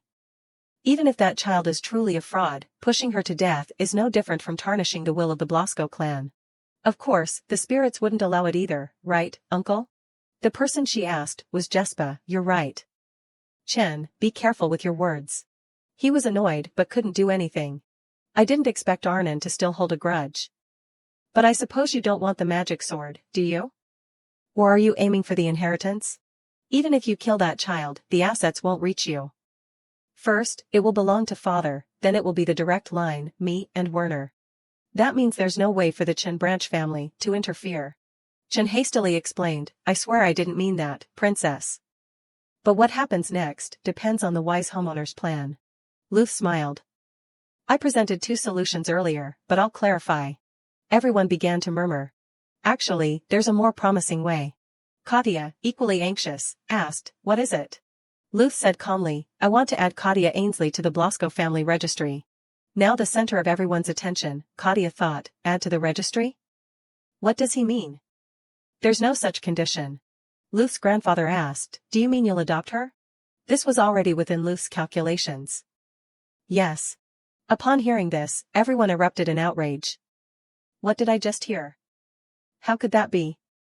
Have you gone mad, homeowner? But Luth's grandfather remained the calmest. Tell me, why do you have that idea? Luth chuckled. The Blasco fortune can't be handed over to Ainsley, right? So, we just need to change her last name, and it's done. Simple and quick. The man's anger surged. Luth, if you adopt her, she becomes a direct descendant of the Blasco family. If she needs to be registered, it should be through a collateral branch, shouldn't it? Sybil also protested. That's right. How can you put her on the same level as the young master and princess? She's a commoner, and we don't even know whose mixed blood she carries. Kadia clenched her fists upon hearing this. Mixed blood? Is that all you can say? That old chin didn't even bother using honorifics. Luth's grandfather nodded. I think so too. Don't you know what the status of a direct Blasco descendant means? You, Werner, and Arnon are the highest nobles in Ostroka. Though it pains me to say this, the class difference is vast. If we change her surname, she should be registered with distant relatives. Kadia worried, will I be sent to those hostile collateral families? Then my future is clear. The final decision still rested with Luth. I'll have her registered as a direct descendant. Luth's grandfather's expression was one of astonishment. Why? Because I want to try raising Kadia. Kadia's face was shocked in disbelief. Those who heard this were displeased. No, what's going on? Luth continued, I've taken an interest in her. She's not a bad child, and she doesn't have any ulterior motives. She's also a child cherished by the late Duke. Actually, I've gradually grown attached to her. Luth's grandfather posed a question. Since this isn't something you can decide alone, we need the opinions of the other direct descendants. Arnon, what do you think? Arnon wasn't particularly opposed. I agree. Kadia was touched and surprised. Oh, Arnon. She's on my side. What about Werner? Werner's eyes were devoid of emotion. And then his lips moved. Kadia was afraid of Werner's answer. It seems he's still angry. He won't accept being tricked so easily. It's no good. Werner finally spoke. I'll follow the homeowner's decision. Kadia felt relieved. All three direct Blasco descendants agreed. The most crucial part was now. Luth said, now there's only one thing left. Kadia, what do you think? Sharp gazes focused on Kadia. She was scared and trembling, unable to speak. The collateral family members' gazes are so cold. What should I do? Luth's grandfather spoke up. Wait, let me talk to the child. He slowly descended the stairs and approached Kadia. Little one, have you heard about the scale of the assets that will be in your name? Kadia shyly lowered her head. Yes. It was the Blasco family's business fund that Luth's grandfather was referring to. It was also essential capital starting this month. Although it was currently under Hergen's name. It was shared by all members of the Blasco family. Until now, the treasury has always been open, so there wasn't a problem. But it's been locked, because the owner changed. Unless it's the legitimate heir, it won't open. Kadia was startled upon hearing this. If that's the case, all of Blasco's business funds are blocked. I didn't expect it to be this bad. That's why everyone has gathered here, Luth's grandfather explained further. There's also a seal, so we can't touch those assets. Therefore, the quickest solution is to accept you as a family member, as Luth said. However, we can't just welcome you without any verification, can we? Just as Hergen guaranteed, you should also build trust with us, right? Therefore, I want to propose something to you. It's to participate in the inheritance competition. This competition will assess whether you're worthy of succeeding Hergen and Luth's daughter. It's also a test to prove your capabilities and feasibility. Kadia didn't expect the collateral family to propose this first. So this is what the Duke was talking about. He skillfully steered the topic towards the inheritance competition, so naturally. Luth's grandfather asked again, so, do you agree? Receiving Kadia's answer, he began, good, it's settled then. I propose holding the inheritance competition similar to the homeowner's plan. There will be a total of 4 tests. Each content will be decided through a family meeting. The test questions will be chosen to assess the qualities of a Blasco. Only after passing all the tests can one be recognized as the heir and registered in the direct lineage. What do you all think? One side started discussing amongst themselves. If it has come to this. The other side did the same. Luth naturally agreed with this decision. If it proves she's qualified, it's good for me too. Werner and Arnon didn't object either. They would base the final decision on the majority vote. Luth said, as mentioned earlier, the proposal for the inheritance competition will be decided through. One surprise after another kept hitting Kadia. Luth handed her a piece of paper and a pen. Sign here, Kadia. This is a confirmation that you'll honestly abide by the competition rules. Kadia closed her eyes and prayed. He must have foreseen all of this. You think God can do it, right? If so, I can do it no matter what the problem is. Because he's never wrong. Kadia returned to her room. The nearby servant greeted her cheerfully. You did well, Mississippi. You didn't tremble at all, and you spoke decisively. Kadia laughed heartily. What's there to be afraid of? Actually, cold sweat was running down my spine. The servant said, first, let's go to the study. The homeowner said he would come there after discussing the test questions. Hearing about the test, Kadia became terrified. Jimian and the others arrived as well. Are you all right? You've been through a lot. My heart keeps pounding. Kadia was moved to tears. Have you all been waiting for me this whole time? The private chef chimed in, come on, let's go. I prepared some snacks for you. It turned out everyone was worried about Kadia.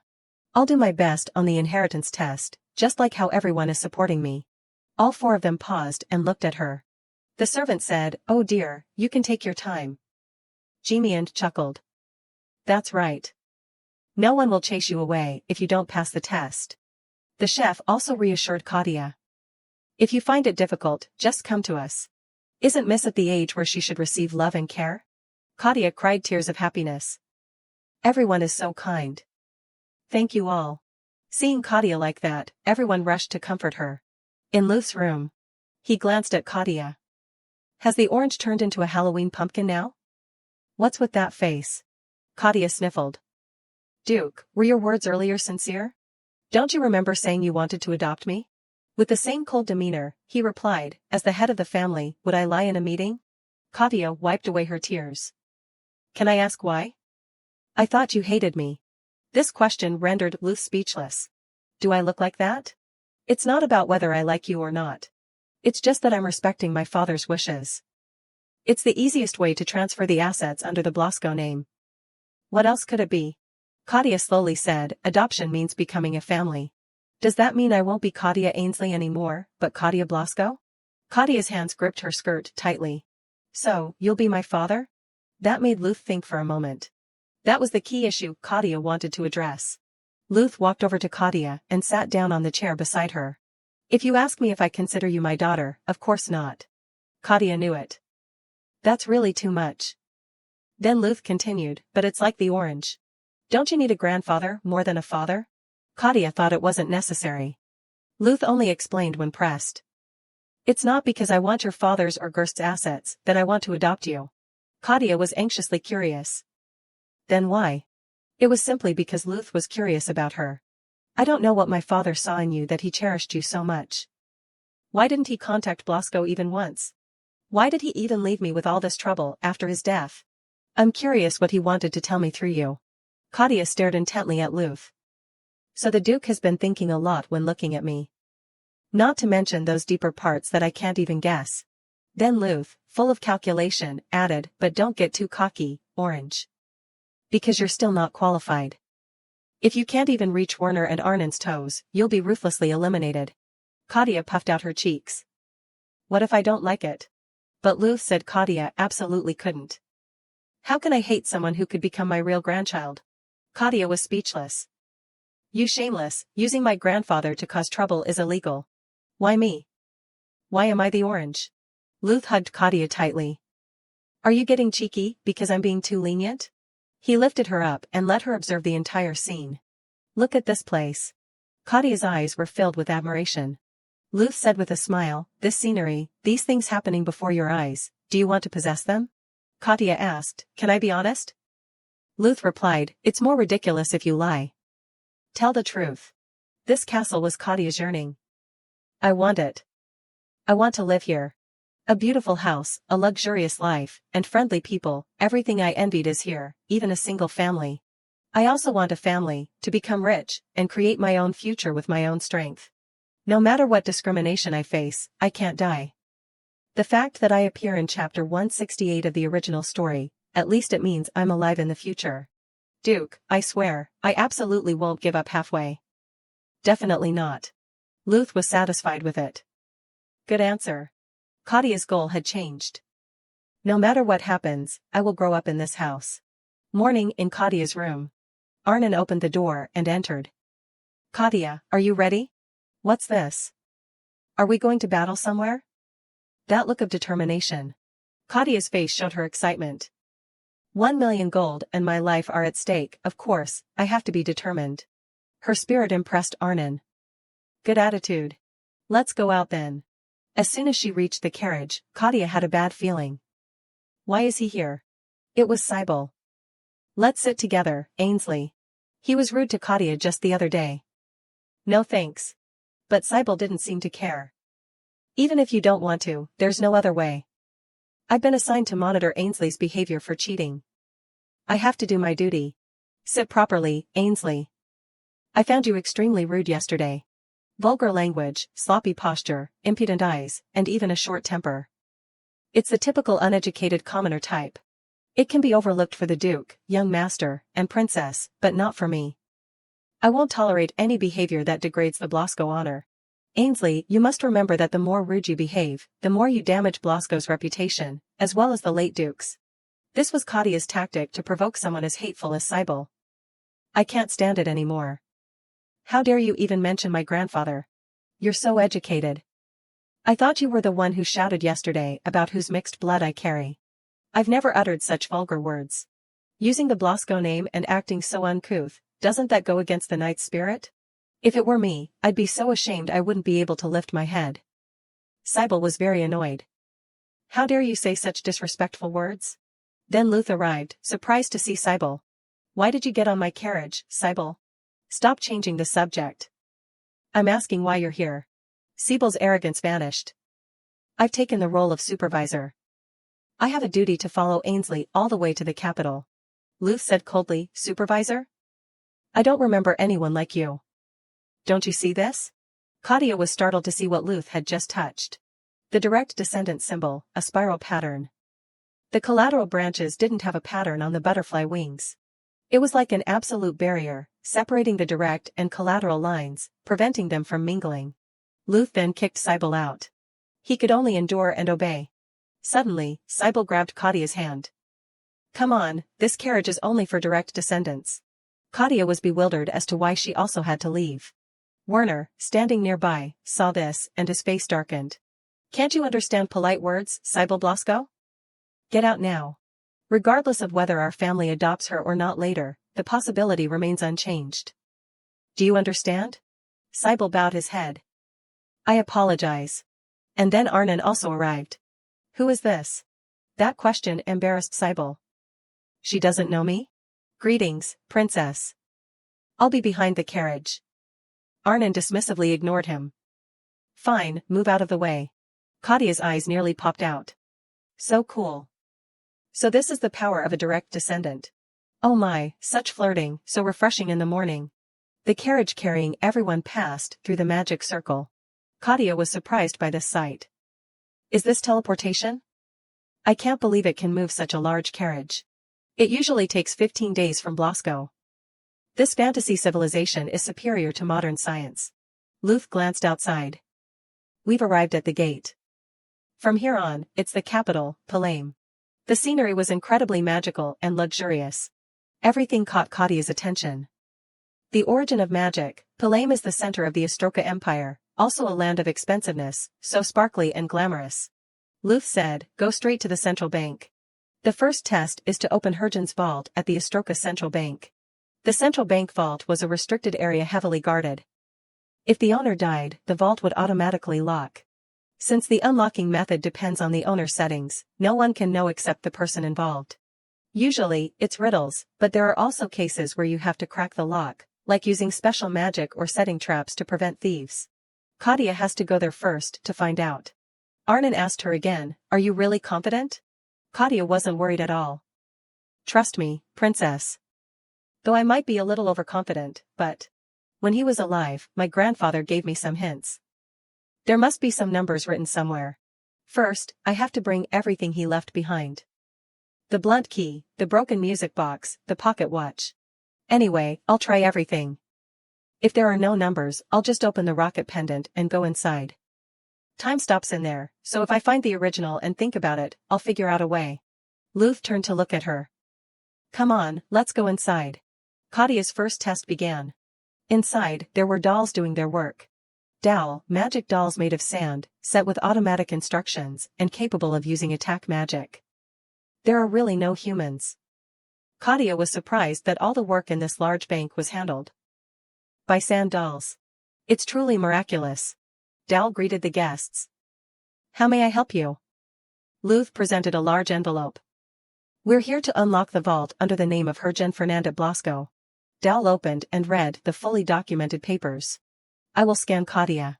Confirmation complete. Everyone here, please leave any weapons you have before entering. Arnon wasn't pleased at all. Such a hassle.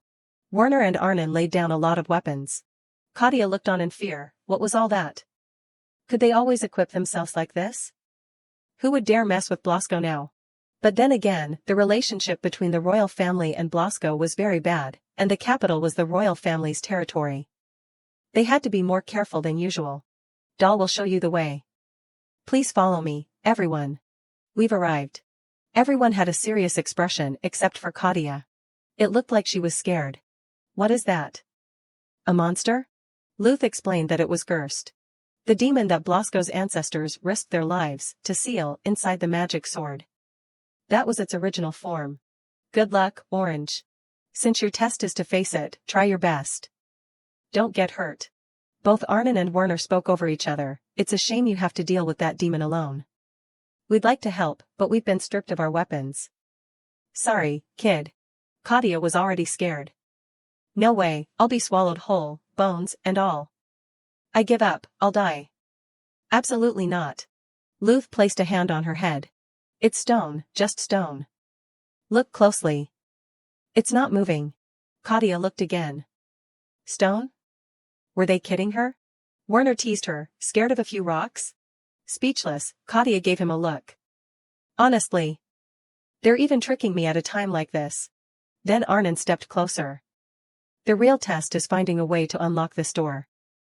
There's something here. Gears engraved with numbers. It's like a lock. Looks like Kathy has to figure out the password. There's writing under the gears.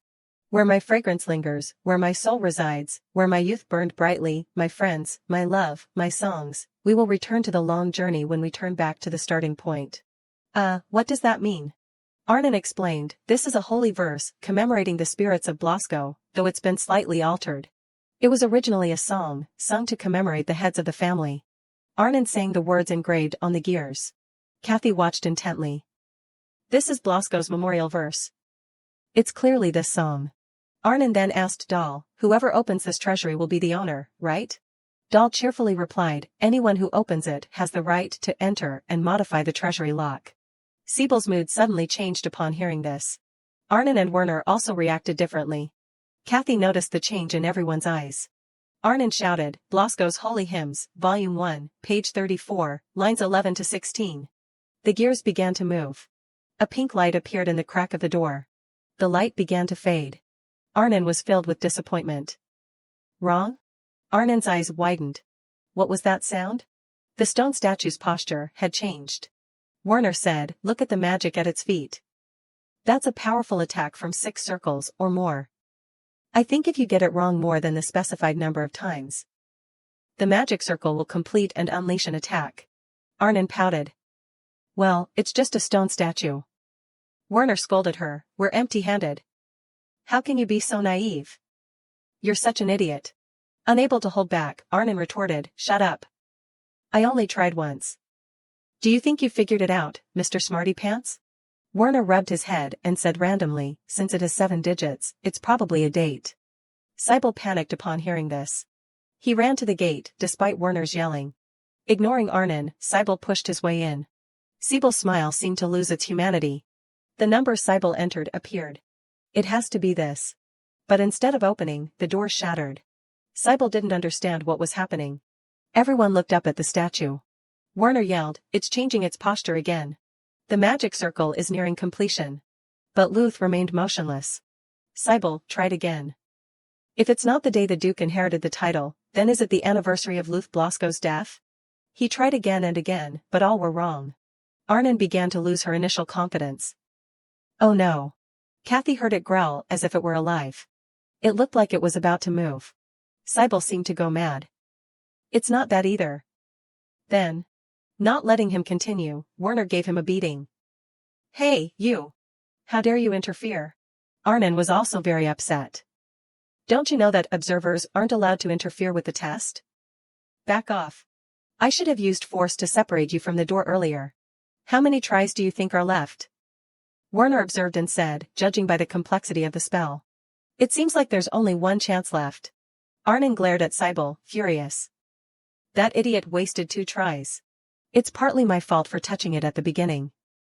I shouldn't have been so impulsive. If this keeps up, the one who'll be attacked will be. Kadia was focusing on trying to open the gate. It's not right. Why? If it's a him or a date related to Blasco, that approach won't solve it. His will designated me as the sole inheritor. Besides keeping my promise, there's no other way. The only one who knows the answer to this riddle can only be me. The subject is me, and it's in the present, not the past or future. This is his message before becoming a spirit, not a memorial from his family. And then Kadia hummed the words. Luth couldn't believe a little girl could be so insightful.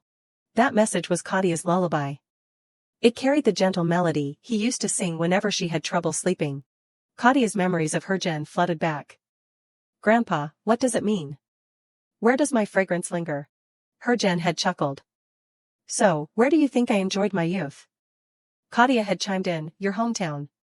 So it's a farewell, like how you left your hometown? Her Jen had nodded. That's right.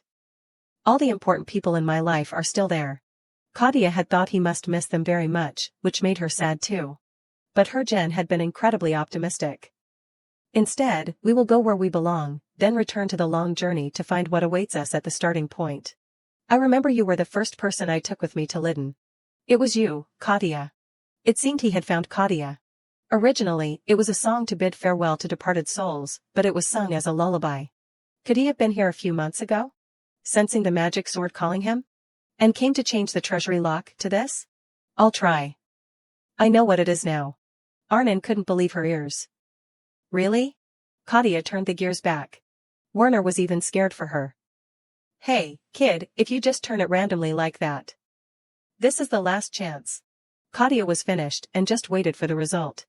The password she used was 427-0401. Everyone was waiting for a miracle after that light. Kadia prayed silently, is it done yet? It seemed like the light appeared longer than the previous times. The door continued to crack open. The light gradually shrunk. Werner was waiting for the worst, oh no, it's definitely wrong. Kadia gritted her teeth, it's not right? How could this be? They didn't know what they would have to wait for. Would Kadia really succeed? The door suddenly opened. There was light emitting from there. Arnon Blasco and Kadia Ainsley asked in alarm, what? It worked? Everyone standing there saw the door opening. The door finally opened. It turned out there really was an entrance inside. It must be here, the key he gave me is inside a book. So Kadia Ainsley took the key and opened the door. But inside, it was pitch black. Arnon Blasco asked in panic, what? Can't see anything at all? Kadia Ainsley seemed hesitant about something. But it seemed like she didn't dare to step inside. Arnon Blasco, seeing his sister's silhouette going inside, called out, wait. We don't know what's in there yet. Although I can't see anything in front of me, I'm sure it will be fine, Kadia Ainsley thought to herself. Because I have a feeling he's right in front of me. Kadia Ainsley suddenly saw something. Is this the treasury? A scene overflowing with coins. What am I looking at? This place is the entire process. All those things covering the whole wall, is that gold? Even the jewelry and artifacts are so sparkly. At Kadia Ainsley's feet was a very large diamond. She tremblingly picked it up with her hand. Really, all of this? Kadia Ainsley still couldn't believe her eyes. Is it all my money? Kadia Ainsley's expression was full of astonishment. There were a lot of gold coins. Amazing. Kadia Ainsley was rejoicing in the sea of money. It's really something everyone likes. Even the whole country can't compare. I can understand why the affiliated people are in such an uproar. It seemed like Kadia Ainsley discovered something again. She took out a pendant from her person. Does this ring? She suddenly noticed half of the name on the pendant had been erased. His name was here and then it was erased. Could it be because the owner changed? On the pendant it was written, "Please state your name." Should I say my name? Kadia Ainsley wondered. Kadia Ainsley suddenly saw a letter on the glass cabinet. Welcome to becoming an official VIP member of Astroka Central Bank. Please always check your balance and manage your account at any time. Is this a list of almost all the accounts? Kadia Ainsley was astonished. Oh my goodness, I actually received such a great gift. Is this real? He must have seen something in me to entrust me with such a huge fortune. If so, my mission must be how to spend this money. This is all of Blasco's financial resources, right? If all the information from the past 10 years is fully preserved, there might be forces trying to eliminate or cover it up. I absolutely must not lose this. I'll keep it in the rocket from now on, Kadia Ainsley thought to herself. Although I want to live here forever, everyone is waiting outside, so I have to go out now. But first, I need to take some emergency funds and some essential items. At this moment, outside the door, everyone was worried because Kadia Ainsley hadn't returned yet. So what does it mean, 427-0401? Arnon Blasco asked. Werner Blasco replied, it's April 1st, 427, according to the Imperial calendar. That was 10 years ago? Presumably the day the late Duke adopted Kadia, Werner Blasco said. Arnon Blasco felt extremely puzzled. He used the adoption date as a password? That seems a bit too loose, isn't it? Besides the two of them, no one else knows this date. It's not a bad choice. Luth Blasco recalled that. That's the lullaby he used to sing to me when I was little. It's a song about Blasco's destiny. He meticulously planned everything and led that child all the way here. The door lit up again. Kadia Ainsley's figure appeared. I'm back. Her face was full of excitement. She looked around. At this time, Sybil would be there. I passed, right? Kadia Ainsley asked in a daze. Sybil's face was swollen. Upon hearing the words, Miss, your test has been passed. Congratulations, Miss Kadia Ainsley. The paper also appeared on the glass door. The symbol also appeared. I passed. The little girl jumped for joy. At the paperwork office. Identification confirmation complete. Do you need anything else? Let me see the treasury statement for 34 years, from 403 to 437. That will take a little while, about 15 days, is that all right? Kadia Ainsley agreed. I have to check if any rats have been embezzling over the years. Kadia Ainsley was finally able to sit down on the cushion. Now my pocket is invincible. It's so reassuring. At the family's house at this time, a large wooden statue was displayed in front of the house. This is also a Gerst stone statue. It's so annoying because it looks like this, that it's rumored to be a villain. Arnon Blasco suddenly remembered, speaking of which, I just remembered, did you place a stone statue in front of the door like a guard when you changed the treasury password earlier? Kadia Ainsley defended herself, it's to deter any intruders, you know? I was angry because I was tricked into thinking I was facing a wall. Jamie and Parker said, come this way, miss. The door was already open. Inside the house with incredibly beautiful furniture. Miss, you worked hard on the inspection today. Margaret came out of the house. Please put the items you brought from the treasury here. They will be kept very safe, without any errors. Kadia Ainsley said sweetly, thank you, sister. Don't be so formal. Please get a good rest. If you need anything, just ring the bell. And Margaret. Suddenly, Kadia Ainsley gave Margaret a kiss. Miss, I'm so touched. I'm so grateful to Margaret for so many things. I must treat her better in the future, Kadia Ainsley thought to herself. I've safely received the treasury. Now there's only one more thing. Grandpa, I miss you so much. We will return to the long journey as we turn back, the music played. Why is that part we, and not I? Did he travel with someone when he left his homeland? Next time I see him, I might have to ask him again. Now I have to start organizing. Because I have a place safer than the treasury. Kadia Ainsley took out the pendant. Evening in the bedroom. Kadia Ainsley finally finished packing. There's really no place like this that can be a warehouse.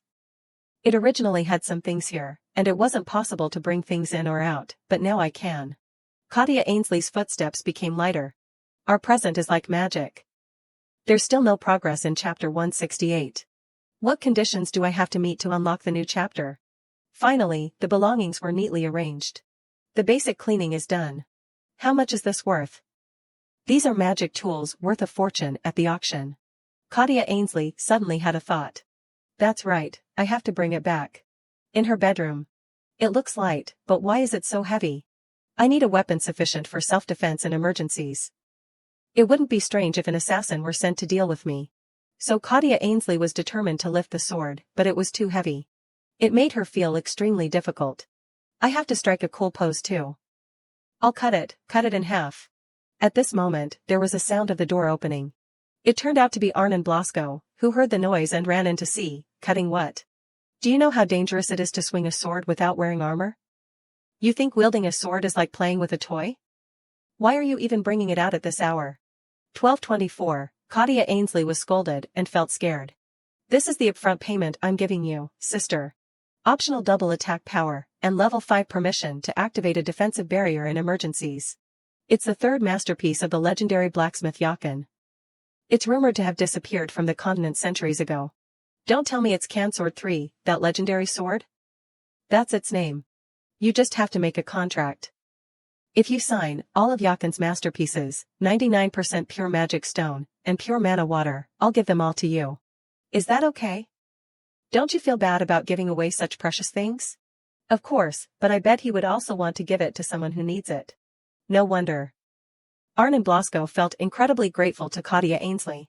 From the first time I met you, you've been just like my little sister. Sister, please sign it instead. It's a contract, after all. Don't worry, Blasco will never betray a promise made with loyalty. Great. I like you the most, beautiful sister. Alliance with Arnon complete. Can't we go home yet? Why? Margaret explained, when the nobles of the territory visit the capital, they are obliged to meet the emperor. Kadia Ainsley wondered, but I heard the royal family doesn't have a good relationship, is that right? That's right. The Imperial family and his maternal relatives, the Marquis Orjan, are very wary of Blasco. Therefore, to control them, they're setting stricter standards. That's true. Blasco's influence isn't just in politics and business, but also in the military, so it makes sense. But Miss, Blasco has always been absolutely loyal to the royal family, even sacrificing themselves to keep their oath to the first emperor to become the protector of the magic sword. On one hand, they maintain loyalty, but the Marquis and the royal family cause trouble based on Blasco's stance. It must be very unfair. Actually, right after Lord Luth's unreasonable death, the relationship with the royal family fell apart. Suddenly realizing she had revealed too much, Margaret told herself not to say any more. Have you forgotten how furious the late Duke was 11 years ago when Luth died? Luth, that name sounds familiar. It's his second son who passed away and the Duke's younger brother. Could it be that he was caught up in the schemes of the royal family and Marquis Orjan? Then it's understandable why Blasco hates the royal family so much. Margaret reassured her, but don't worry too much, Mississippi Blasco isn't such a weak family that they would succumb to the threats of the royal family. By the way, sister, who is this person named Luth? Kadia Ainsley asked. Margaret hesitated, not knowing how to answer. He was a very good person.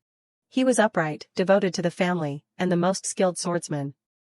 After young Master Luth died, the Duke seemed very different. They were originally very close. Margaret started rubbing her eyes because of the dust. Whenever I see you smile, miss, I remember young Master Luth. He had a very bright smile, just like you. Margaret suddenly thought, is that so? So please smile more, Mississippi. It will be more comforting than anything in the world. That's not difficult at all. Kadia Ainsley felt so comforted. So everyone is getting ready to go to the Imperial Palace. Everyone is dressed so cool. Luth Blasco was looking at little Kadia Ainsley. The little girl looked incredibly adorable. Luth Blasco didn't quite understand. Kadia Ainsley thought to herself, why are you smiling like an idiot? There's no need to be so unintentionally rude. Luth Blasco smiled gently and cheerfully. Just have fun, and don't cause any trouble, little orange. Luth Blasco patted the little girl's head. That's quite affectionate. It reminds me of Grandpa. Be careful, Kadia Ainsley said goodbye cheerfully. So everyone left. They hurried away, leaving me feeling a little lonely. Even so, it's all right. I have a schedule too. So, shall we depart as well? Let's tour the capital. Before that, let me introduce you to a few people. This is Rosa. She's not only a maid but also very talented. If more people are better, how would you feel if Rosa accompanied you? At the dazzling capital city of Pelham, a beautiful capital. I love it. There are so many interesting things. But there's only one thing that bothers me. How long are you planning to keep tailing me? I don't know how many times I've said this, but I am Miss Ainsley's supervisor. Even if you don't like it, there's nothing you can do about it, right? Ainsley has no receptive abilities at all. They're talking so loudly, I must have earwax clogging my ears, so I can't hear anything. Kadia Ainsley pretended not to hear. It's so annoying. If I let that clingy guy follow me, something bad will definitely happen. That girl with orange hair, that's the Blasco heir, people were gossiping. Are those people talking about me? The scale of that fortune. What? My affairs should be confidential. How did the rumor spread throughout the capital like this? I can feel everyone's gaze. Rosa also felt it. Could it be that someone is targeting Miss? Miss, perhaps we should get out of here. Is it an assassin? I should probably check. Miss, stay here for a moment. I'll go check the surroundings and be right back. Rosa, remember to protect Miss carefully. Kadia Ainsley felt very worried. I have a bad feeling about this. It was true. Someone behind her was trying to assassinate her. He was trying to harm the young miss. Please step back, miss. Rosa protected her with all her might. Be careful, sister. If Rosa gets hurt, what will I do? Ainsley, are you all right? Sybil rushed over in a panic to check on her. His hand reached closer. Kadia Ainsley's mouth was covered. Sybil couldn't stop him in time. In a dark and gloomy place, Kadia Ainsley was captured and locked up there. When Kadia Ainsley woke up, she was scared because she didn't know where she was. Where is this? It's so dark. Where did they take me? How can they treat a 10-year-old child so cruelly? Whoever it is, they'll get their just desserts. Kadia Ainsley tried to calm down and think carefully to find a way out. Blasco had kept his existence a complete secret. It wouldn't be good if his political rivals knew that the family fortune was dependent on this young heir. However, rumors about her had already spread everywhere, which meant someone inside had been gossiping. After struggling for a while, Kadia Ainsley finally managed to sit up. Fortunately, she still had Rocket, but her purse was gone, along with the treasury key. They took the old key but left Rocket behind? Except for Blasco's direct descendants, only one person knew how to use that key. At this moment, Kadia Ainsley suddenly thought of Sybil and his son. It was him, Sybil, just as she predicted. A very strong feeling. Chan and Sybil, that villainous father-son duo. It was difficult to approach the direct descendants when they were together, so they secretly seized the opportunity. They must have planned to hire criminals to kidnap her and pretend they knew nothing about it. Oh my God, that evil man, just you wait. Luckily, she had left the ticket in the subspace. If it had been stolen, everything would have been almost over. Kadia Ainsley muttered the opening spell, open, open, open sesame. Rocket remained motionless. Then suddenly, there was a bright flash of light. Kadia Ainsley rejoiced because she had finally opened it. She hurried to find her dagger. Luckily, she found it right away. There it was. Kadia Ainsley used the dagger to cut the rope that bound her hands. Finally, the rope snapped. Kadia Ainsley jumped up and down with joy. Now she was alive again. Let me catch whoever did this, I'll tear their mouth apart. I can only stay in this space for exactly 6 hours, and once I'm thrown out, I can't return for a day. While I was unconscious, I don't know how much time has passed. I don't know how to make Sybil tell Margaret. I can't just sit here and wait for someone to rescue me. Before the carriage stops, I have to save myself. The next morning, at Luth Blasco's mansion. Luth Blasco was walking when someone called his name. He turned around to see who dared to casually call the Duke's name. It turned out to be Marquis Organ, that venomous old man. He pointed at Luth Blasco. This face, it's been a long time since I've seen it. It's been several years since you visited the capital, hasn't it? Luth Blasco thought, if it weren't for the Emperor's favoritism, even a Marquis wouldn't dare raise his head before a Blasco. 2 years ago, Luth Blasco's death. It was a sudden accident without evidence or witnesses. However, almost everyone knew it was the result of collusion between the royal family and Marquis Organ. And yet, he's still so shameless. Luth Blasco ordered Werner and Arnon. Go to the carriage first. If you don't see me after half an hour, return to the mansion. Anyway, I might have to chat with Marquis Organ for a while before I can leave. Werner and Arnon didn't understand what their father wanted to do. Then Werner and Arnon turned away. We understand, father. Luth Blasco said to Orjan, it's been 2 years, hasn't it, Marquis? Yes, are you well? Your 2 children are still as energetic and hot-headed as ever. Growing up in a family of swordsmen like that isn't enough to become a politician. Luth Blasco chuckled, children should act like children. Is it really necessary for them to get acquainted with this damn cesspool?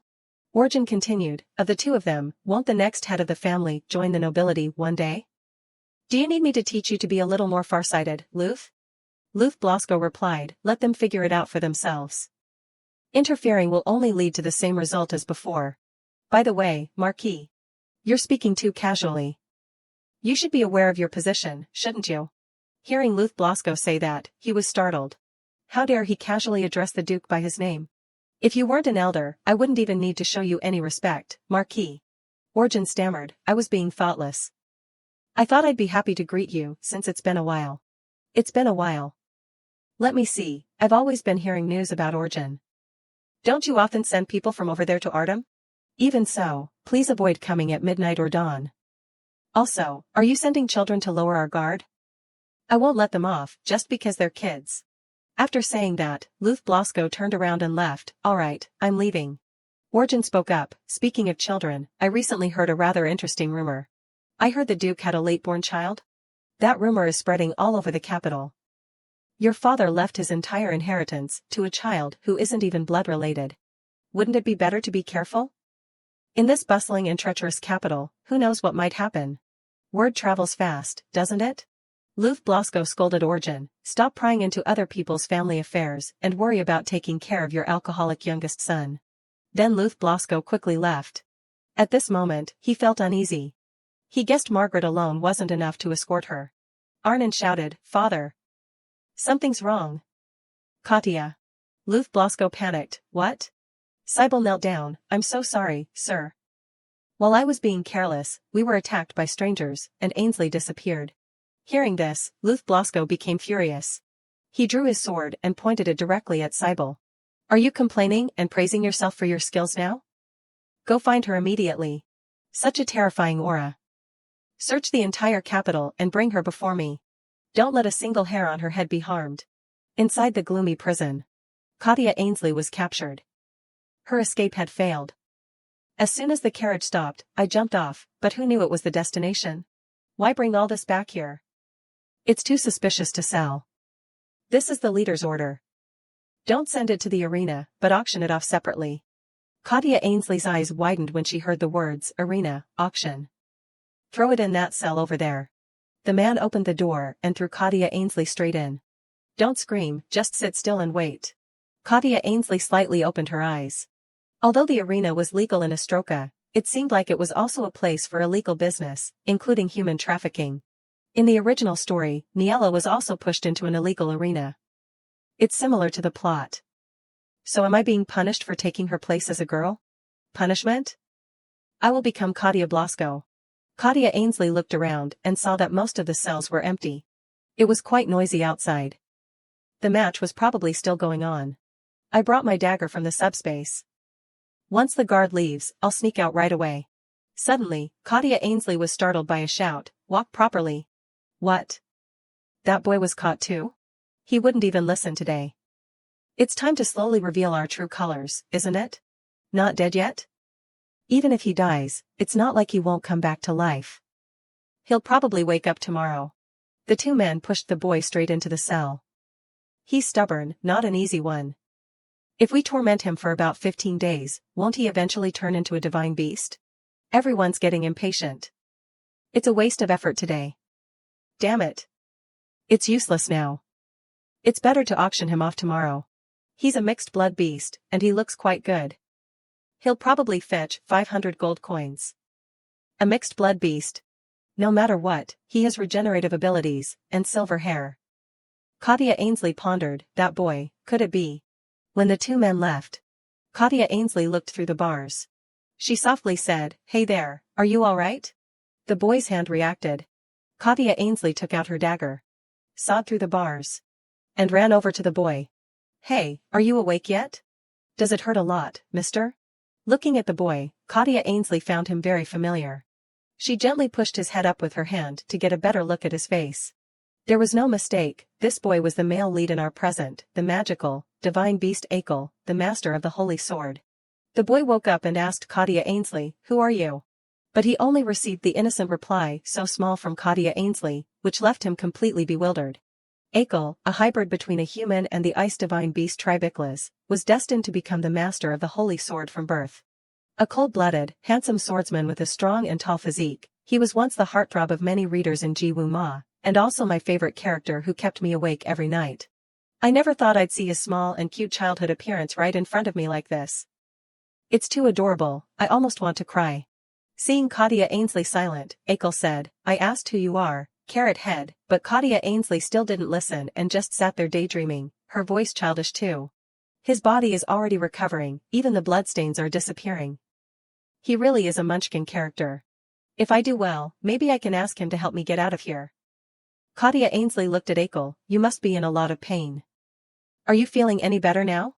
Achel stared at Kadia Ainsley for a moment. Then replied with a single word, "Yeah." Seeing that he seemed to have opened up a little, Kadia Ainsley continued to ask, "How long have you been here? Were you brought here by chance? Weren't you still in the order?" Achel replied, "How do you know I'm a member of the order?" Kadia Ainsley quickly covered her mouth. "Oops, I slipped up. Well, your whole body is telling me. Isn't that regenerative ability exclusive to the White Order? Under the influence of the Holy Sword, created by the goddess of healing and rebirth. Seeing this level of instant recovery means he's an important person. Achel must have been raised as the master of the Holy Sword and the protector of the Order since he was young." Thinking about this, Kadia Ainsley realized, wait a minute, if someone as important as Achel was kidnapped and brought here, wouldn't the White Order be in chaos right now? Was I wrong? Looks like I need to get out of here quickly to avoid getting caught. In the dimly lit dungeon, Achel decided to gather information from a fellow prisoner. "Are you one of the people who work here? Or do you belong to the Beck Order? I've never seen anyone like you among the Order's teachers and soldiers." Kadia replied hastily, "I have nothing to do with the Order. I was just kidnapped and dragged here." "What about you? Why are you here?" Mid-conversation, the sound of footsteps caused the two to separate. Kadia hurriedly ran towards the door. Then quickly locked the bolt. Although it was only temporary, it seemed the guard hadn't noticed. Kadia silently prayed that this would work. Indeed, he didn't notice, just brought dinner, a few crumbs of bread, and gave them to the little girl. "Here's your dinner. Don't waste it. You'll need all your strength to survive tomorrow's match." Looking at the meager meal, Kadia suddenly thought about Blasco, realizing she was missing. They must be looking for me, right? Even so, they won't be able to get here today. So I have to hold on until I'm rescued. Kadia saw another girl, older than herself, and felt a glimmer of hope. "Hey, miss." The red-haired girl noticed. Kadia immediately made an excuse, "My ankle hurts so much, and I'm thirsty too. What do you want?" "There's nothing like medicine here." Knowing the girl had a bit of sympathy, Kadia immediately put on a sweet voice to entice her.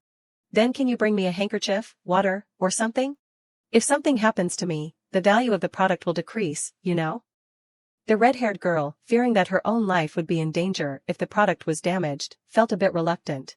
Coupled with Kadia's extremely pitiful expression, she took out the key and opened the cell door. "Let me see. What's wrong with your ankle?" As soon as she grabbed the lock, she saw the crack Kadia had made earlier. Realizing she had been tricked by the little girl, she was furious and resentful. Unfortunately, it was too late. Kadia had grabbed the girl's skirt. "Miss, take this." Thinking a fierce battle would break out, unexpectedly, Kadia just gave the girl a gold coin. The sparkle quickly attracted the red-haired girl. "Is this real gold?" Kadia said she had a lot of money, and if she got help from Red, she could pay her several times more. Needless to say, that was enough for Red to live on for a year without worry. Kadia continued, "And do you know who my father is? If he knows I've been kidnapped, he won't let it go." "What's your last name, kid?" "Blasco," Kadia replied. Upon hearing that, Red was so startled that she dropped the gold coin in her hand. "Blasco? I've heard that name a lot. The most vicious nobleman, the violent Blasco. Once this place is discovered, everyone who worked here won't even have bones left. Have you heard about Savanah of Artem?" Red shuddered at Kadia's threat. Inside the cell, only her screams could be heard. Consider the first step done. Kadia silently thanked the notoriety Blasco had built, which partly helped her achieve her plan. Another problem arose. Even though she could get out, Kadia could only leave alone, while Achel, being the arena's most popular product, would be discovered if he went with her. Earlier, Red had instructed that tomorrow night, right before the arena opened to guests, the cells would be mostly empty. While she kept the door open, Kadia could sneak out. She was quite sad that she couldn't take Achel out with her. The following evening, the appointed time arrived. Kadia's cell door was wide open. She looked around cautiously. Then, taking advantage of the moment when no one was around, she left the dungeon alone. Glancing at the cell next door, Achel was still sitting in his original position, showing no signs of wanting to escape. Kadia guessed that it might be due to the magic-suppressing collar attached to him. She wasn't sure if that was the case, but Achel looked very relaxed, as if he had no intention of leaving. Kadia called out to Achel, "Hey there. You look really healthy. Why don't you escape? Why do you stay here all the time?" Achel chuckled and replied indifferently, "Just for fun." The morning shock hit Kadia right in the face. She was so surprised that she froze for a few seconds. Achel proudly said, "This is the first time I've experienced the real world outside the temple. It's very interesting, so that's why I'm here." Is that so? I really shouldn't have gotten involved with you. Well, stay strong. It was nice meeting you. Achel frowned. Where are you going? I don't like this place, so I'm going out. Take me with you. You said it was fun here. Now I'm bored, so maybe it's time for me to go out. This 180-degree turn in attitude was a first for Kadia. She wondered how her cellmate could be so thick-skinned. Achel thought this place was more wicked than he imagined, seemingly no different from the Order. No different? Isn't the White Order a place of justice and integrity? Kadia was a bit curious, but didn't dare ask, only harboring the question in her heart. She went to Achel's cell. So, you can get out on your own with your power, right? No, I can't. If I unleash my power, the temple will detect the signal, locate me, and drag me back. Kadia was horrified by the temple's barbaric methods. She didn't think such a solemn organization would treat a child like an animal.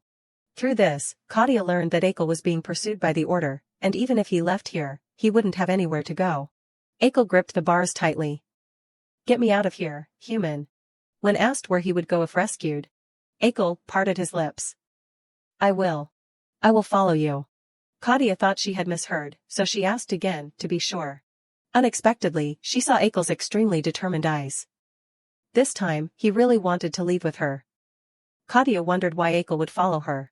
After all, a dangerous person like Achel would bring a lot of trouble. If she took him along, Kadia certainly wouldn't escape successfully. Therefore, she made the excuse that she had to leave and pretended not to hear anything he had said before. However, Achel grabbed the hem of Kadia's clothes. You said you were a noble, right? And rich too. Don't tell me you lied to that human named Catherine? No, that's... Achel became serious, his eyes showing disappointment. Liar. I told you I didn't lie. Unexpectedly, he called out to Catherine just to get her attention. Fearing exposure, Kadia covered his mouth. Having achieved his goal, Achel laughed heartily. He told Kadia to buy him with her wealth. Kadia refused because she didn't want to get involved with the Order. She thought to herself, this really isn't my problem, is it? Blasco protects the magic sword and is enemies with the White Order that protects the Holy Sword. So if the master of the Holy Sword hides at Blasco's, something terrible will definitely happen. I only have a little time left. I can't take this boy back to Blasco. Kadia blurted out a refusal to Achel's request. But he seemed determined to have Kadia rescue him from this place. With incredibly sweet words, Kadia was dumbfounded, not expecting them to come from such a valiant warrior. Just 2 words, sister. Kadia's mind began to spin. What the hell is he talking about? Achel said he heard Kadia call Catherine's sister, so he imitated it. He seemed quite pleased with himself. If I call you that, I'll get what I want, right? Kadia didn't know what to say to this awkward situation. She just waved her hands in refusal. Stop saying weird things. I told you I can't help. Then she ran alone from the dungeon corridor. Suddenly, she heard the cry of a strange creature. Kadia warily turned her eyes. A cat's meow? With only a few minutes left, she needed to leave quickly. But then, out of curiosity, she returned. In front of another cell. Kadia saw a beautiful face. It turned out to be a snow leopard locked up there. Kadia recalled that the true form of the divine beast Achel was also a giant snow leopard. Although the snow leopard wasn't fully grown yet, it was indeed still too small. It continuously displayed various cute poses. From licking its fur, to sprawling on the floor. Kadia couldn't help but scream in the middle of the dungeon. Even so, Kadia knew that Achel was deliberately tempting her. Until the snow leopard spoke, "Not buying, really?" Kadia immediately clasped the leopard's paw. "Buy. I will definitely buy you." Achel looked satisfied. Through the gap in the cage, she continuously petted her new pet. So soft, extremely adorable. This is illegal. How can I resist? Right, leaving a baby animal in a dangerous place like this is like being an accomplice. I'll figure out the rest later. First, I have to get him out of here. Come with me, little one. Meanwhile, in a certain cellar, bloodstains were scattered all over the floor. Werner and Arnon were cleaning up some unsavory individuals. They paused before a mystery. She said it's been a long time since she's seen that image again, right? Did no one stop him? Luth threatened the only survivor with his sword. From now on, you have 1 minute. If you answer honestly, your family, relatives, and the villagers in your hometown will be safe. You'd better decide quickly, because Blasco has no mercy. The silence between the two sides lasted only 30 seconds. He trembled as he spoke. The arena, in the entertainment district south of Central Palame, in the basement. Luth roared, "Who was the mastermind?" "I don't know. The client's identity is confidential." He immediately pressed his sword against the man's cheek. Seeing his own blood flow more and more, the man became even more frightened. "It's true. Even though they looked like nobles. They hid their identities, so we only received a large deposit." Luth seemed unconvinced. He thought this trick was too dirty to be considered a royal scheme, and they were trying to prevent him from finding the person behind it. It had to be the collateral branch. He gritted his teeth even harder. They dared to kidnap my adopted daughter and sell her to a fighting arena? Luth ordered the whole team to search the entire south of Palame.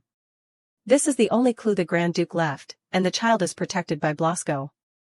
Even if we mobilize all the manpower of the capital, we must find her. Luth would also head south to the central district. He assigned Arnon's group the task of investigating all the surrounding arenas before arriving there. I will definitely find her. The fighting arena was as bustling as ever. The announcer began to praise a unique magical species with a 14-match winning streak. Tonight, its opponent is a savage from the dangerous wilderness of the south. Kadia, backstage, was intimidated by the loud noise. It turned out she was preparing for action with Catherine. After Catherine disguised herself as Kadia instructed, the little girl asked, "Can't I and that boy escape together?" "I can't escape alone, so I was planning to take him with me." "How?" Kadia said she would participate in the match. Then she took out another gold coin and gave it to Catherine. "Pay the participation fee with this. Keep the change. Don't worry, you won't lose anything." Catherine took the gold coin from her, muttering to herself about whether Kadia was really a child. Having received the money, Catherine and Kadia stepped aside as she explained the rules. As soon as the match begins, the auction will also start. The moment the winner is determined, whoever bids the highest price will win the auction. The winner, after paying at the office outside the arena, will receive the key to unlock the slave's restraints. Kadia wondered if it was possible to break the restraining collar. Unfortunately, Catherine shook her head. If you use any other method to touch the collar, the poison will spread. Even a slight touch is enough to kill. In the end, there was only one way to win Achel. Catherine handed Kadia a magic device that could record the amount of money. When a nickname was used instead of a real name and the amount was written below, it would automatically appear. Can I change the amount? Is there no limit to how high I can bid? No. You can't remove it either. The highest bid will be updated in real time in the arena. Catherine pointed towards the gate. The office is down those stairs, in the 5th corner. If you take the emergency exit at the end of that hallway, you can get to the back. Be careful, little one. For the first time, Kadia felt warmth towards a stranger like this. She thanked Catherine profusely. But Catherine scurried away after finishing her business. The arena doors suddenly swung open. A flood of spectators poured into the arena. Thank you, esteemed guests, for coming here today. Especially today, we will hold an auction to commemorate the final match of the White Divine Beast. We hope you will be interested and participate actively. One of the arena doors opened slightly, releasing a strong wave of murderous intent that made the entire audience gasp. This burly butcher was Achel's opponent. Kadia, in the stands, anxiously searched for Achel. He was quickly thrown down. With the most brutal methods, Achel couldn't even lift his face to look at her. Kadia pursed her lips tightly. Are you out of your mind? How can you treat a child like that? Just you wait. When I get out of here, I'll report this whole place. Finally, Achel stood up. Then he stepped into the arena. His snow-white hair fluttered in the foul-smelling wind. The spectators near Kadia began to stir. I want him so bad. Can a divine beast maintain its human form for so long? Looking at that color, could he be from the Achel tribe? Keeping him by my side must be interesting. Kadia didn't have much sympathy for this kind of beast, but she couldn't do anything more. After the whistle blew, the match between Achel and the butcher officially began. With his muscular strength, he charged forward with his massive axe. Kadia was worried that Achel would be in danger and was extremely panicked. A few hours earlier, they had talked. Can you finish the match as quickly as possible? If I unleash my power, it'll be easy. Then unleash it. Finish it without getting hurt, because I'll buy you during that time. Achel sighed. The Order's soldiers will cross through space-time as soon as they detect the signal. You can't deal with them. Can't I? A little disappointed, Kadia also understood Achel's feelings. Moreover, she knew the person in front of her could confront them, as long as he was completely ready to turn his back on the Order. Choose now, Achel. 1. Wander aimlessly and be caught by the Order. 2. End it with them and follow me. And if you choose me, you will become my protector and guard from everything that wants to harm me. This was a very good deal. The butcher's roar awakened the hidden power within Achel. He charged towards him with murderous intent. The situation was so classic that Kadia didn't dare open her eyes to watch. Suddenly, the entire arena became silent, without a single sound. Kadia slowly opened her eyes. Not only was Achel unharmed, but he had stopped the butcher with just his finger. She went from worry to astonishment. Is that even possible? The butcher tried to put pressure on his dragon spear. But no miracle happened. In fact, due to the excessive pressure, the spearhead was destroyed. A white mist spread around Achel. This was the white aura possessed by snow leopards. After one stomp of his foot, cracks appeared on the arena floor. What was that? So awesome. Everyone gasped at Achel's impressive power. Moreover, they realized his identity as the ice snow divine beast. The entire screen began to flash with numbers. The number quickly reached a certain threshold, and Kadia suddenly remembered and guessed that it was only 300 gold coins. Unexpectedly, reality crushed the little girl. The auction screen had reached 700 gold coins, far exceeding Kadia's expected number. The first shock of her life forced Kadia to be more alert, and the little girl hastily joined the auction.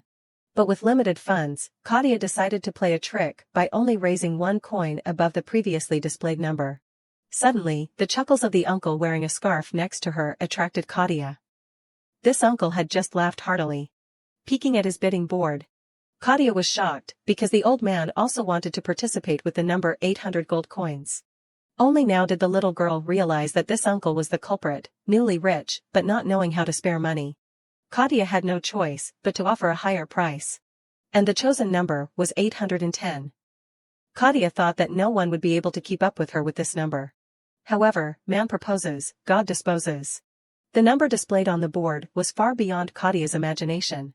It went from 900 to 1,000. Finally, it closed with the exact number of 1,200. Kadia was completely stunned. Should she just give up on buying? Achel, you really are a high-priced kid. The butcher rushed towards Achel once again, this time choosing to attack directly. Achel created a golden halo on his hand. Then he took out a lightning sword from within that halo. It is known as the Holy Sword Halaya, one of the masterpieces in the weapon empire. Kadia finally realized that the unleashing of power Achel had mentioned was the sword just now. She feared that this would cause those who knew the sword's identity to lurk around. Fortunately, they only focused on observing this battle. Achel immediately pointed his sword towards the butcher. The uncle sitting next to Kadia showed a very strange expression. It seemed that this person knew more or less about the holy sword. Kadia feared that the uncle knew about Achel's true identity, which was why he spent so much money. What was even more concerning was that Kadia worried he would torture the snow leopard Achel like an ordinary animal. Therefore, the little girl lifted her pen once more. On one side, Achel wounded the butcher. On the other side, she had to ponder the bidding price. Until the butcher truly died miserably under Achel's blade. He completely won. Moreover, he made the entire audience excited, and the auction also ended. And the highest number would be displayed on the central screen in a few minutes. The lucky player named Millionaire Yellow Orange owned Achel with a bid of 2,000 gold coins. It wasn't too surprising that Achel's owner was Kadia. I did it. Finally, large and small magic circles appeared continuously in the middle of the stands. The confused audience didn't know what these were for. Kadia knew better than anyone that it was a sign before the appearance of the order. Pressure poured onto Achel. A blinding flash of light was shot towards the magic circle, accompanied by crystal stones around it. As a result, it completely destroyed the instant teleport gate. Achel returned with a bright smile. The bracelet that had restrained him for so long was also broken. Achel was now like a tiger with wings. He looked towards Kadia in the stands. She shyly hid her awkward expression. Right, she must have successfully bid, there's nothing more to think about. Come here, my 2,000 gold coins. With his power, Achel created countless ice stairs. Then he leisurely stepped onto them. Step by step. He headed towards the little girl Kadia. Achel returned to the form of a snow leopard and leaned into Kadia's arms. Got you. That's great. The door to the arena office suddenly burst open. The owner panicked, thinking a thief had broken in. Unexpectedly, it was just a small girl. Kadia came here to pay after winning Achel. The incredulous owner hurriedly checked the list, not thinking a child still smelling of milk would win the bid. Seeing that, Kadia showed the owner her display board. Then she urged, aren't you taking the money? Take it quickly and give me the key. After checking and finding it to be a perfect match, the owner handed the key to Kadia. The little girl snatched it. Then, she and the snow leopard left the office, leaving the owner alone in his panic. Along the dark corridor, Kadia used all her strength to unlock the shackles on Achel's legs. Take the shackles off, we have to get out of here quickly. Trouble arrived. The emergency exit was blocked, and moreover, many strangers appeared at the exit. Sensing danger, Kadia hid in a safe place. She faintly heard them desperately searching for her and Achel. What now? How do we get out? Which way do we go? After running for a while, Kadia gradually became tired. Looking at the dark space ahead, Kadia collapsed from exhaustion. It seemed like it was over. Finally, she fainted in the hallway. Scene change, the strange uncle Kadia had met earlier now came to the administrative office. However, there was no one there. Not far away, he heard people talking to each other. Don't lose track of them, they can't go far, find them quickly. The uncle laughed again. It seems that the little millionaire girl has run away. What's the rumor? Blasco, I heard she's the heir to that family. A direct descendant inheriting the blood of the divine beast Ichlas, the king of the icy land, and Achel is the last hybrid after many decades, captured by the White Order. Taming that brat must be difficult. Anyway, I spent a fortune to bring him here, so I'm sure she'll know how to take good care of him. Orange-haired girl, we'll meet soon. Back to Kadia, the little girl had woken up from her coma, but she had met someone. This person held Kadia tightly and questioned her, in the end. What happened all night, looking so disheveled? Who did this? It turned out this person was Luth. Luth had been looking for his adopted daughter all night. But his words just now were a bit harsh. Kadia pursed her lips. Then burst into tears. Werner and Arnon had also found the little girl. Are you all right, kid? Are you hurt anywhere? Arnon hugged Kadia tightly, missing her. I'm fine. Get away, Arnon. Restrain your aura and come here. Everyone's aura was flaring up. Why was everyone so angry? Luth immediately questioned, Kid, from yesterday until now, do you remember what happened? I was kidnapped. So, he knew it all too well. Kadia realized that everyone came here because of her, including Jamian and the others. Luth just sighed. I don't know what to do with a little cotton ball like you anymore. Forget it. Luth gave the order, the key figures involved should be taken away secretly, the rest can be handed over to security for arrest. Daring to open an illegal arena right in the middle of the capital. They've got guts. The troops under his command immediately carried it out. Kadia spoke up, I need to pay the reward I promised to a sister who helped us at the arena, allowing me to participate in the auction and escape. Luth was extremely curious about what this orange-haired girl had been doing all night. Suddenly, Achel's voice rang out. The situation quickly deteriorated. It turned out that because he was suffocating, Achel emerged from the little girl. As soon as he got out, he gasped for air as if he had never breathed before. Luth froze for 3 seconds. What is this? Is it a divine beast? Yes, it is. The Duke is indeed perceptive. Did you participate in the auction because of it? Luth pressed. Yes, because I couldn't bear to leave this kid there. Luth just gritted his teeth. Even if it's small, it's still a divine beast. Are you planning to use it as an ornament? The little girl could only chuckle, not knowing how to respond. Finally, she said she wanted to raise Achel. Moreover, she promised to raise him quietly, as if he were heir, taking care of everything, from feeding, to bathing and walking. The female lead's halo influenced Luth. Finally, he allowed the little girl to do as she pleased. What? I'll give you the money, so you know what to do. Are you kidding me? Why did you allow it so easily? And also, yellow-orange. Yes? From now on, when you want to go out, you must ask for my permission. Kadia immediately chased after him. I'm sorry, sir. I will never let you get caught up in things like this again. There's no need for that. From now on, there will be no such place for you to go. 2. Luth gently patted the little girl's head. After causing such a commotion for Blasco, have you eaten anything? Kadia was once again touched. What should I do? Both the Duke and everyone else, it seems like they are truly worried about me. I've never expected such affection. My heart is overflowing. Next, Luth left. Well then, let's go home, little one. Yes. The next morning, Kadia woke up in her own palace. Her breakfast was as abundant as ever. This is too much. These are the Duke's orders. Please eat a lot, miss. Where are Margaret and Rosa? Come to think of it, she didn't see Sibyl Blasco either. The maid said they had gone to the training camp, as punishment for failing to protect the young lady. But don't worry too much, they'll be back in about 10 days. Kadia ate while feeling apprehensive. She knew the underground training camp was just like a prison camp for punished prisoners. She heard that those who harmed Blasco were dragged away without exception. Are they okay? After finishing breakfast, Kadia returned to her beloved bed. Hearing those horror stories, I thought the rice would get stuck in my nose. Hey, even if you're feeling stuffy, you have to stay in this form, okay? If they find out you're the owner of Halaya, you won't be able to stay here. Achel didn't seem very convinced. He showed clear disdain, making Kadia furious. After just scolding him a few words, the snow leopard bit her finger. Hey, those 2,000 gold coins, am I talking to a wall? Are you pretending to be deaf? Surprisingly, the snow leopard climbed off the bed. Kadia wondered what he was planning to do. Suddenly, he transformed into human form in front of Kadia. I prefer being in human form. Not only that, Achel even dared to glare at his benefactor. Achel told Kadia, my body hasn't fully grown yet, so it's inconvenient in divine beast form. Kadia sighed. If so, she would just point to the door and send Achel away, whether he was caught by the order or dragged to the arena, he could take care of himself.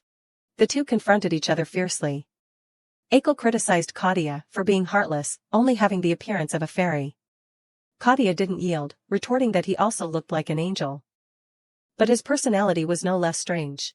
After arguing back and forth, they didn't even bother looking at each other. Suddenly, Achel spoke, anyway. Achel shyly thanked her for redeeming him, Ani. Kadia was speechless and corrected him, not Ani, but Nuna. Since you are a boy, you should call your older sister Nuna. This made Achel curious about Kadia's age. She replied, 10 years old. Achel confidently boasted that he was already 51 years old. Kadia was shocked beyond words, not expecting Achel to be so old, practically an old man. Kadia remembered that divine beasts change their appearance to adulthood from a young age. Their infancy is short, but their childhood is long, and their youth lasts for hundreds of thousands of years. If they lived that long, 51 years old was really young, right? Thinking that, Kadia told Achel to just call her by name. She introduced herself as Kadia Ainsley. Ainsley was her surname. Achel's expression suddenly froze, and he fell silent. Then Achel murmured Kadia's name. Such a beautiful name, Achel suddenly complimented. Now he cheerfully introduced himself, I'm Achel, as you probably already know. Kadia wondered if he really did. Then Achel suddenly spoke up. Suddenly, Achel stood up. He sinisterly asked Kadia, "Who do you want me to deal with?" Kadia was bewildered, not knowing why Achel asked such a question. Achel explained, "You set the condition that I have to protect you, right?" Achel asked, "Are you being threatened by someone?" "Tell me, it won't take long." "Well, Sibyl, he's the one who's been watching me, and he's currently at the training camp, but—" Kadia hesitated. Before Kadia could finish her sentence, Achel darted out the window. Kadia hurriedly stopped him, telling Achel to listen to her finish. She didn't tell him to kill Sibyl right away. Having no choice, Achel returned to listen to Kadia. She said, "First of all, we have to keep an eye on him. Since he's suspicious of bribing someone to kidnap me, we can't be careless like that." Achel understood that it wasn't just a few enemies. "That's right. If we want to eliminate them all at once, we have to wait for the right opportunity," Kadia said. Achel nodded in understanding. Seeing this obedient demeanor, Kadia thought to herself that Achel wasn't difficult to persuade with words, but he had absolutely no idea what he was doing. "Protecting something is not difficult because that's my mission," Achel said, making Kadia curious. "What mission was that?" Achel said he had been protecting the Order for 51 years, and the Order Master said it was his mission. Kadia asked back, "Do you even know what a mission is?"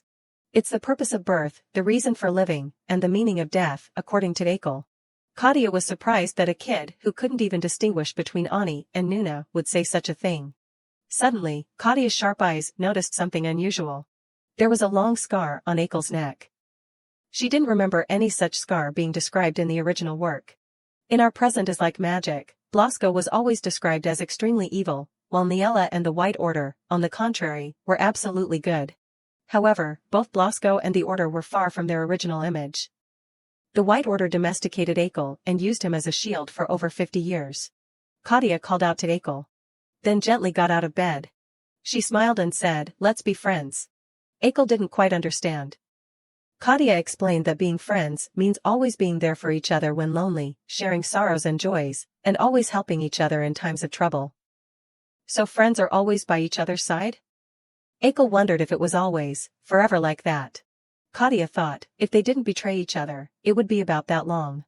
Then it's fine, Achel agreed. Kadia saw his mood seemed good too. They shook hands and promised, "Let's live in harmony." Kadia secretly rejoiced that from now on, she would be the childhood friend of the male lead. It was late at night. Kadia lay down in bed and wished Achel good night, reminding him to transform back into a snow leopard in the morning. Achel also lay close to Kadia, saying he wanted to sleep there, making Kadia startled. She pulled the blanket towards herself and refused, because men and women shouldn't sleep together. "My sleeping habits are bad," she excused herself. Achel sulked and complained, "But you just said we would always be by each other's side." Kadia retorted irritably, "That's not what I meant, you brat." Achel sulked even more, calling Kadia a liar and a deceiver. So Kadia successfully made the snow leopard sulk. Having no choice, Kadia compromised, but she had a condition. "In return, even if you get kicked by my feet, you can't blame me, okay?" Hearing that, Achel immediately cheered up. He excitedly replied, "If that's the case, I'll turn my 4 legs back to normal." Kadia was exasperated. "What did I pay 2,000 gold coins to keep by my side?" Late at night, in the quiet, Kadia was sound asleep. Suddenly, the necklace on Kadia's body shone brightly. The heat woke Kadia up. She was surprised to find that the gem on the necklace had opened. Moreover, it shone intensely. Kadia looked around and found that it was the typewriter that was glowing. She looked at it in surprise. A screen appeared, displaying the words, "Do you want to continue?" Kadia wondered if it was. The new chapter 169 of Our Present is Like Magic. When morning came, in the study, the 3 members of the Blasco family sat with somber expressions. Luth presented a report stating the origin of the rumors was from the Lidden territory where the late Duke and Kadia had lived. It seemed the neighbors had seen Kadia get into the Blasco family carriage, and it wasn't an exaggeration to say the rumors had spread throughout the capital. Luth couldn't guarantee that a kidnapping like yesterday wouldn't happen again. Arnon spoke up, therefore, the best way is for Kadia to quickly take the Blasco name so she can officially receive the family's protection. How about postponing the exam schedule and reducing the difficulty? Although I know the collateral relatives will object, they really aren't reliable at all, Arnon suggested. Luth agreed that it was quite suspicious, especially after what Kadia said yesterday. Kadia had told Luth, "Perhaps we should check if Sibyl has the key to the treasury." Someone stole it, because his actions at that time were very suspicious. Upon hearing this, Luth immediately ordered a search of Sibyl, who was confined to the training camp, but they couldn't find the treasury key. His recent actions hadn't been suspicious, but Kadia wouldn't have said such a thing without reason. Luth suggested that they replace the supervisor first. All authority over the magic stone import business, currently managed by Blasco, would be transferred back to the main house. The other two were visibly delighted upon hearing this. If Blasco were to learn of this decision, he would gnash his teeth and implore Luth to reconsider. Luth felt utterly exhausted. Dealing with the royal family wasn't enough, now he had to be wary of even the collateral branches. Suddenly, Luth noticed Werner had been silent all this time. "Why are you so quiet?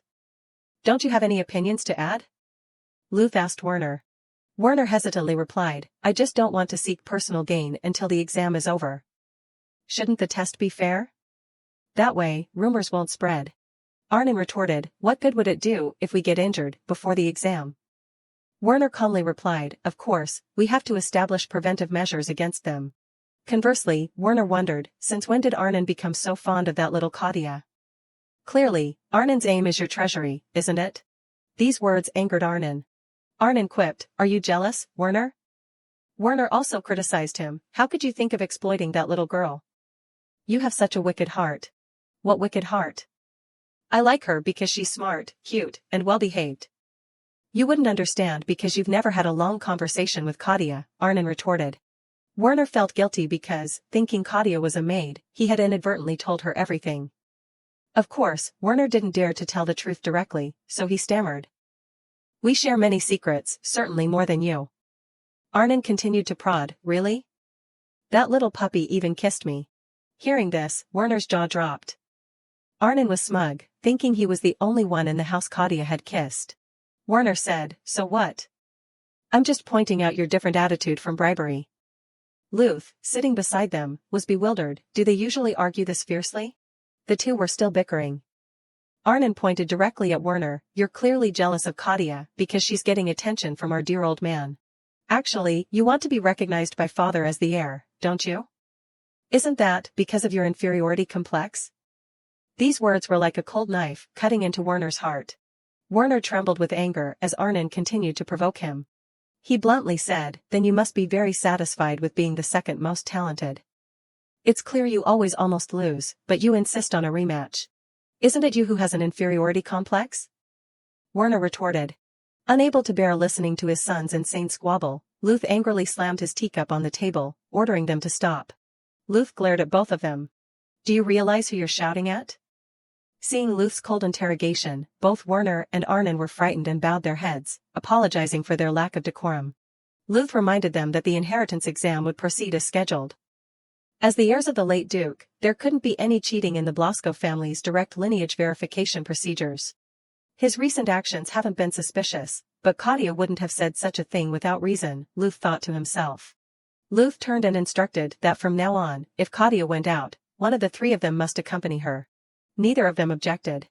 With that, Luth decided to end the conversation and rang the bell to summon Jimian. Luth asked, "What's Orange doing now?" The knight standing beside him hesitated before speaking. Sensing something amiss, Luth immediately went to find Kadia. Upon reaching Kadia's door, Luth heard sobbing. Inside the room, Kadia was hugging Snow Leopard, crying inconsolably. Luth angrily asked, "Why are you crying like this?" The frightened maid replied, "I don't know the reason either. Miss hasn't said anything." Unexpectedly, Kadia hadn't uttered a word and had been crying this whole time. Luth pondered. Suddenly, Luth called out, "Orange." Luth pulled out a handkerchief from his chest pocket. So early in the morning and already in tears, Luth gently chided. As he spoke, Luth vigorously wiped Kadia's face, shocking the maid to the point of intervening. Kadia had absolutely no idea what was going on. Luth ordered someone to prepare water for washing her face. Then, he picked Kadia up himself. He carefully took care of Kadia, telling her not to let her nose get stuffy, and washed her face. The maid was surprised at Luth's apparent parenting skills. After a while, Kadia was clean. Kadia shyly apologized for wiping her nose on Luth's hand. He didn't deny it. Luth returned to the main topic, "Why were you crying? Did you have a nightmare?" No sooner had he mentioned it than Kadia's eyes welled up with tears. She clutched the corner of her dress, trembling, and said, "That wasn't a dream. Someone actually died?" Luth seriously asked who it was. As far as he remembered, none of those sent to the training camp had died. The maid standing by explained, "Miss must have thought it was real, because the nightmare was so vivid."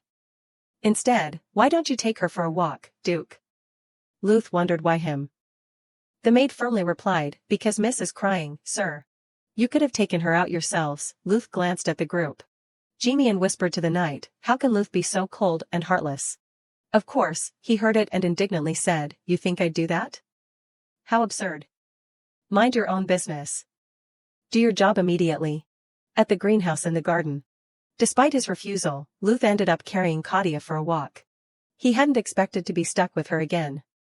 He had just given her a bath, something he had never done before. Suddenly, Snow Leopard Aki rushed forward and gnawed at Luth's trousers. Kadia quickly said, "Aki, don't bite the Duke." At this point, Luth's expression couldn't have been worse. He thought, Kadia is very different from usual today. What can I do to help her unwind? Luth used his strength to open the greenhouse door. Kadia was surprised to be brought here. Inside was a scene of extravagant splendor. Luth said that everything inside belonged to Kadia, and he told her to take a look around. Kadia asked uncertainly, "All of this?" Luth explained that it was part of the collection of artworks that the late Duke had bequeathed in her name. All of them were famous paintings of great value. At this point, Kadia was completely captivated by the things before her eyes.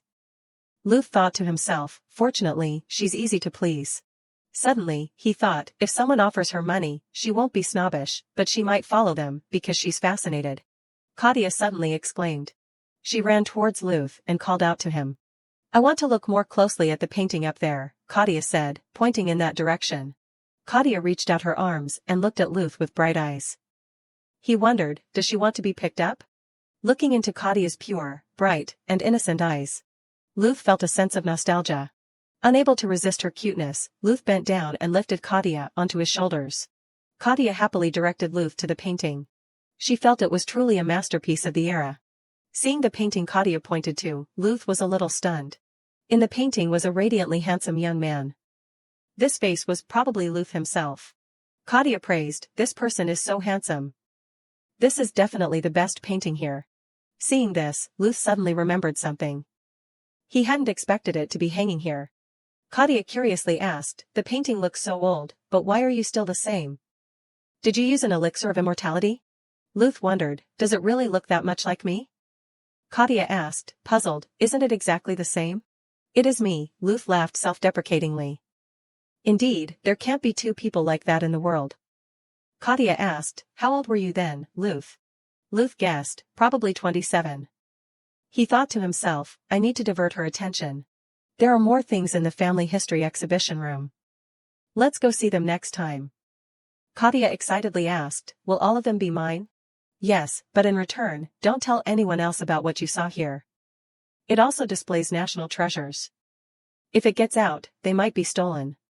Hearing Luth's warning, Kadia was frightened and quickly covered her mouth, promising to keep it a secret. Seeing that he had successfully distracted Kadia, Luth told her to go out to the garden first. Kadia skipped out to the garden with Aki. Left alone, Luth muttered irritably, "A masterpiece of the era?" As he looked at the painting, Luth lit a match. He casually threw the burning match onto the painting. His face was cold as he stared at the rising flames. A luxurious and classy scene appeared before my eyes. Aki asked, "Kadia, why are your eyes drooping?" She replied listlessly and sadly, "They're just a little swollen." Aki still didn't believe her and asked again, "Can you see what's ahead?" Kadia poked Aki. She said jokingly, "You're so noisy." She looked at Aki with extremely sad eyes, as if there was something in her heart that she couldn't express.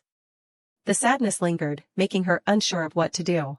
Kadia lowered her head, tears welling up. She pondered, "So, who died? Let me calm down, then I'll tell you." Pain, regret, and loneliness were visible in her eyes. Kadia was reflecting on the whole incident, the person who died in the original story.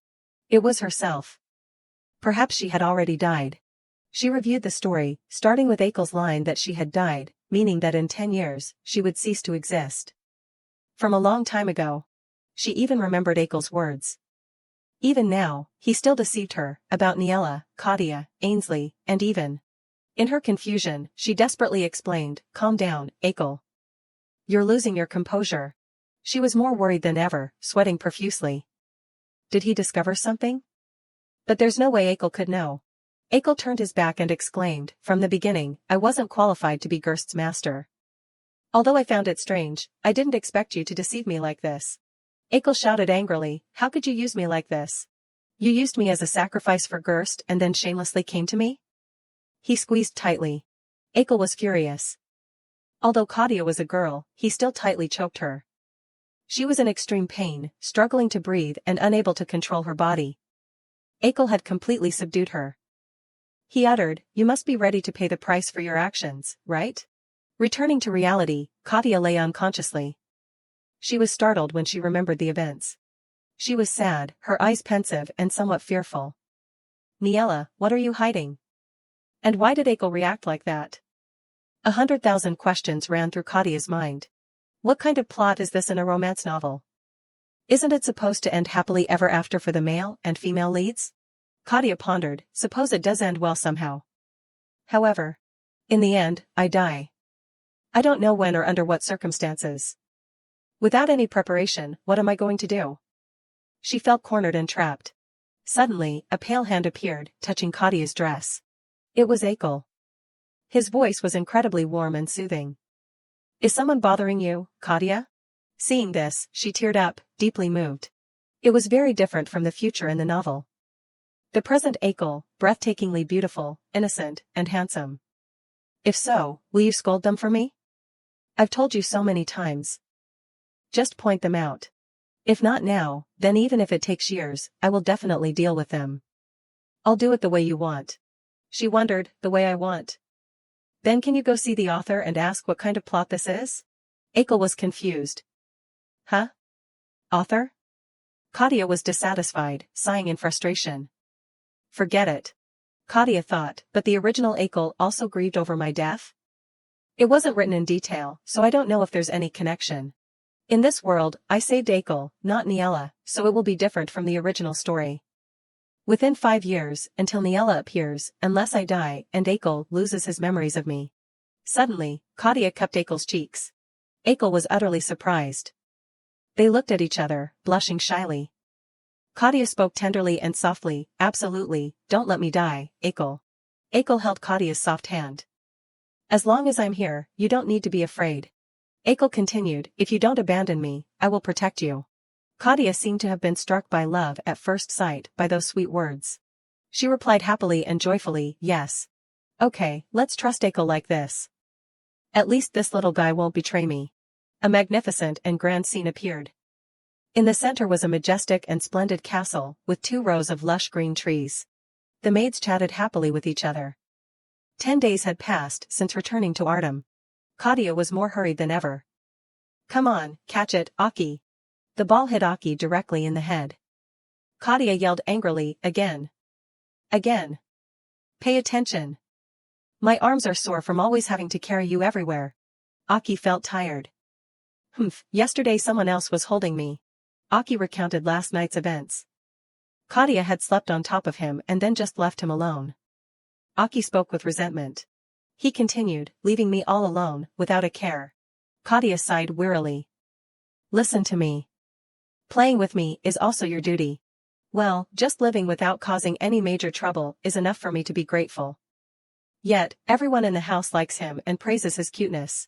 Fortunately, Achel seems to like this place too." Aki sulked and pouted slightly. Jimmy and Parker approached. "Miss." Kadia startled and replied, "Oh, yes.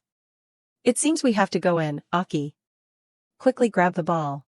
He spoke with a serious expression, "The second inheritance test has been decided." Kadia was surprised. "Already?" So, She clasped her hands together and asked, "The second and third tests will be determined at the council meeting." "What are the contents of the tests?" Jimmy and Parker paused. "That." Aki approached and asked, "Kadia, what's wrong?" Suddenly, Kadia was extremely frightened, her face filled with panic and worry. She was so scared that she started to cry. "Oh my God, they're sending me there?" Inside the castle, Kadia was in a meeting with everyone. Luth Blasco spoke, this time, the topic. Do you remember that Kadia is only 10 years old, Cousin Chen? Isn't age just a number?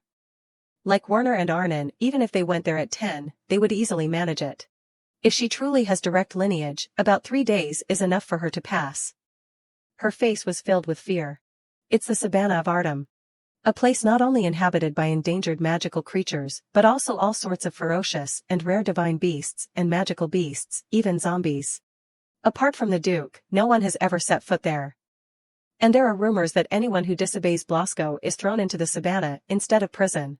This is quite an ideal location for the second test. It not only tests physical abilities, but also survival skills and crisis response.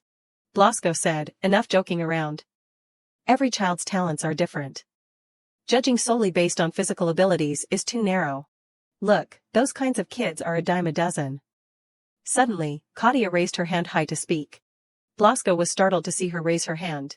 Kadia spoke strongly, I'll take that test. The old man with blonde hair said, since the person involved has agreed, there's no need for further discussion. I'll issue the test regulations as soon as possible. She cheered excitedly, wow. Yes, I'm really looking forward to going to Savanah. The scary old man said, right, just look forward to it, little girl.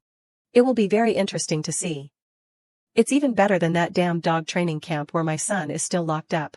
He patted Kadia's head and said, don't be complacent just because you have a little bit of potential. The moment you set foot in Savanah, you'll understand your own limitations. She worried, lowering her head. Then suddenly, she raised her head confidently and exclaimed, thank you for the advice, sir. I'll do my best. The old man stormed out angrily. All right, let's see how far you can go. Kadia clenched her fists with determination. I'll show you directly who will be kicked out of Blasco. Sunlight streamed into the cute and luxurious bedroom. Kadia said to Aki, so, shall we get ready? Aki wondered, what for? He said, Kadia, what do you need to prepare? Just bring me along. But then, Achel brought his face close to Kadia and said, don't you trust me? Kadia was bewildered. Huh? She replied, of course, I trust you the most in the world. You're all I have. Achel puffed out his cheeks. Really, Kadia? Really? Your level of clinginess is increasing. Achel hugged Kadia and whispered, I trust you too, Kadia. The little girl blushed shyly. Ahem, right. She said, so, wait a moment. I'll be right back. Achel asked, where are you going? Let me go with you. Kadia said, I'll be back in a flash. Just wait a bit. Achel grabbed her dress. You. I hate you disappearing from me, even for a second. Kadia was a little bewildered and surprised. Oh my, you hateful thing. You feel uneasy when I leave, even for a second? Well, even as a divine beast, you should learn to be independent. Achel yelled, what? Sorry, Aki. Time won't stop, not even for a second. How can I bring a main character from the novel like you to a place that exists in the original story? So the new chapter still hasn't opened. Chapter 168 opened after I became the successor of the magic sword, and 169 was after I brought Achel back. If so, won't the next chapter open at the time when the things that originally belonged to Niella are revealed? Because inheriting the magic sword and attracting Achel were originally Niella's parts. If this theory is correct, the new plot will take place after I'm adopted. Originally, it was Niella who officially entered Blasco. Around what chapter is Savanah? Kadia's eyes lit up. Found it. Niella's naturalization test volume. Unlike using fragmented settings from previous volumes, this test is a volume completely identical to the original. Our present is like magic, chapter 169. If that's the case, Savanah will also have attacks like in this volume. To prevent me from passing the test, they must have acted beforehand. All I have is the original work and my mind. Let's make a secret plan, not only for defense, but also for counterattack. The familiar room reappeared, decorated attractively and beautifully. Arnon Blasco shouted, throw that girl into the wild. She'll be eaten alive and won't survive a day. Kadia argued back, I'll find a cave and hide carefully. Blasco said, what if we add a clause to the contract? To allow her to bring food and drinks. I also have a divine beast companion. Arnon Blasco said nervously, she can also bring magic stones to communicate the situation. But she can only move within the designated area. Blasco requested, Kadia, you can go out now. We need to rearrange the necessary clauses first. From lifting the restrictions on weapons and magical tools you can possess. Kathina tugged at Blasco's sleeve as if wanting to say something. He asked, what is it? She innocently replied, can the young Duke do that too? Blasco wondered, do what? She answered, add a special clause. I also want to add one, something that I want. 3 days later, at the villa. Luth Blasco handed Kadia the revised rule sheet. Here, these are the revised rules. Confirm them. Kadia took the paper and carefully read the contents inside. Survival time in Savanah is 7 days. Candidates are required to pass through 2 checkpoints and reach the end within 7 days. In case of emergency, candidates can request rescue from the controller outside. Savanah. Kadia thought, the privilege I requested is definitely more important than these other things. Will the collateral line agree to the terms? Article 4, no restrictions on the method of passing through the route. Article 5, in case of emergency, the test can be declared void under the authority of the head of the family. Upon reading Article 5, Kadia suddenly frowned. Article 6, candidates have the right to choose one additional person, excluding the 12 supervisors. Kadia shouted, all right. Successfully applied the supervisor insertion. This gives me a much greater advantage. It seems the Duke has put in a lot of effort. I didn't expect him to treat me so well. Kadia spoke up, Duke, could it be that you're worried about me? Of course not, but... Luth Blasco pinched Kadia's cheek, look at me now, do I look worried? After you came into this house, I've been worried morning and night. Hearing Luth Blasco say that, Kadia felt happy inside. So he's thinking of me. I must try my best and not bother everyone. At Arnon's forge. Arnon Blasco held up a detector and instructed Kadia, understand? Don't try to confront them needlessly. When this detector lights up, just run. This is a pheromone spray that eliminates human scent. Spray it every 3 hours. Anything else? Ah, right, weapons. Kadia saw Arnon hurriedly preparing everything for her and was very happy. It's so nice to have a beautiful older sister take care of me like this. These are gloves with needles tipped with deadly poison. If you see anything attack, just press hard and a single backhand will be enough to kill it. And one more thing, this spear has been adjusted in length to suit you. I've also set it to enhance aura and made it lighter. Kadia wondered, wait, you said you added a level 3 defense magic circle? It's already completed? Engraving magic directly onto weapons is considered the most difficult technique in metallurgy. Arnon in the original story always failed, even as an adult. Kadia's eyes teared up with emotion. To give a hint, I gave her the Cansword blueprint with the legendary metallurgical secrets, but it was successful in such a short time. Thanks to you giving me the blueprint and instructions, although due to lacking one material, it's only at level 3, but... Kadia pouted and called Arnon, sister. Later, when you open your forge, remember to put my name in the investor section, okay? And split the profits 2 to 8, no, or 1 to 9 is fine too. Let's start a business together. Arnon didn't understand what Kadia was suddenly talking about. Arnon scolded Kadia, if you're this distracted, how will you survive in Savanah? As long as you come out unharmed, I'll give you 50/50ths. Just make sure you don't get hurt. When you return, for every injury, I'll reduce the percentage. Kadia took the spear Arnon handed her. I'll come back safe and sound, just like when I went in. Thank you so much, sister. At first, Kadia thought of asking Arnon to be her supervisor, but asking for too much made her conscience hurt, so she decided against it. Just then, Kadia saw Werner passing by. If so, as expected. Only one person left. Kadia ran over. Hello, young master. Werner said to Kadia, you're so calm. You're so relaxed even though the exam is tomorrow?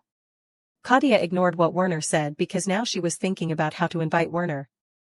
How should I ask? Please be my supervisor, please be my supervisor. Werner continued, have you chosen your supervisor yet? You said you wanted to decide for yourself. This is my chance. Yes, actually, I have someone in mind. Werner asked Kadia, who? Kadia whispered in her heart, you, it's you. Then Kadia hinted to Werner, it's the most handsome and outstanding prosecutor at Blasco. Although he's a bit gruff, he's very warm. Most outstanding? She's probably not choosing the head of the family, right? Is it Mr. Hagel or Keith? Lucas also has outstanding abilities, is quite knowledgeable about Savanah, and is discreet. Choosing one of the 3 should be fine, right? Werner's answer made Kadia fume. He's so clueless. I need you. Werner handed Kadia a summoning stone. And take this with you. If anything strange happens, break this immediately. Kadia immediately asked, what is this? A summoning stone. If it's broken, it will activate instantaneous teleportation. Kadia happily cherished the summoning stone. Wow, so, does that mean he'll come save me as soon as I'm in danger? Werner continued, if possible, don't even think about using it. It's only for the worst-case scenario. Keep it a secret from Arnon and the head of the family. Be careful not to let the collateral line find out. Kadia thanked Werner after hearing this. I thought he still didn't like me, but he's helping me like this. If I have a summoning stone, I don't necessarily need Werner as my supervisor. So, according to the nominations, Kadia immediately went to ask Lucas, a knight belonging to Blasco, which surprised him. You want to ask me to be your supervisor? Yes. While I'm taking the test, I want you to be nearby observing the other supervisors, especially the mage who manages Savanah. I hope you don't think that's just the grumbling of a child. Although Sir Lucas is a minor character who only briefly appears in the original story, he is an upright and discreet knight. The original protagonist, Niella, was also the only person in the story who didn't show any goodwill or malice. To entrust this important role, I need a trustworthy person who is impartial. For my safety. If you can protect me, I'll reward you with anything. Lucas looked at Kadia for a moment. And accepted. I will obey you. I don't need any reward. I've settled in Blasco for a long time, thanks to Sir Heiress, who once saved my life. Since you are the successor that Sir Heiress personally adopted, although I don't know why you chose me, I believe there must be a reason. Kadia's sparkling eyes looked at Lucas. Thank you. I'll never forget you helping me. The next day, all preparations were complete. It was time for Kadia to face it. Before leaving, everyone prepared many things for Kadia. Miss, this is a fire attack stone. If you hit any rock with it, it will explode. This is a poison discriminating slime. If you happen to pick up something that looks like a mushroom, remember to let it try it first. And this is a sleeping bag with a warming spell. I deliberately ordered the extra small size. Kadia struggled to receive each item because there were so many. Thank you, everyone. How can I carry all this? Suddenly, Luth appeared. And took all the items from Kadia's hands. Give them here. Put them back in the backpack. I've enchanted it with a spatial expansion spell. Put your hand in the backpack and shout the item you want to find, and you'll be able to get it. Luth put a hat on Kadia's head. The sun on the prairie is very strong, so you must wear a hat. If anything happens, call Lucas to rescue you immediately. Don't be foolish and try to endure it, understand? Kadia looked at Luth with affectionate eyes. Yes, I understand. Just think of it as going on a picnic or something. I'm only worried about these things. Oh, and Duke. Before Luth returned, Kadia handed him a key. Oh, Duke, here. The key to the Astroka Central Bank vault. I've reset it. All deposits and withdrawals from the vault are from the years 403 and 437. No matter how I think about it, it's very strange. Who exactly kidnapped me in the capital? I absolutely do not underestimate or antagonize the Blasco collateral line. But I think we should consider the worst-case scenario. Kadia remembered the day she was locked in the dungeon. What happened to me isn't important, but this is the credibility of the direct line, so from time to time, you only check the overall vault details, so. Suddenly Luth pinched Kadia's cheek again. What about you? Go on. We'll talk about the rest when you get back. And I'll make good use of this key, don't worry. Kadia cheerfully replied, yes. It's time for the second exam. Let's go. Going deeper into the forest, Kadia looked around. The supervisor and controller are waiting at the exit of the prairie, right? I'm glad they're not inside Savanah. Kadia reminded Achel, slow down. If we go through right away, it will be suspicious. We have to kill time leisurely before we can go. It's been a while since I wanted to stretch my body. Kadia continued, it's okay to go easy, but killing those animals is not allowed. They are the Duke's favorite pets. Although Niella safely passed the test, her position dropped even further due to killing the animals in Savanah. My goal is not just to pass the exam, but to gain something from it.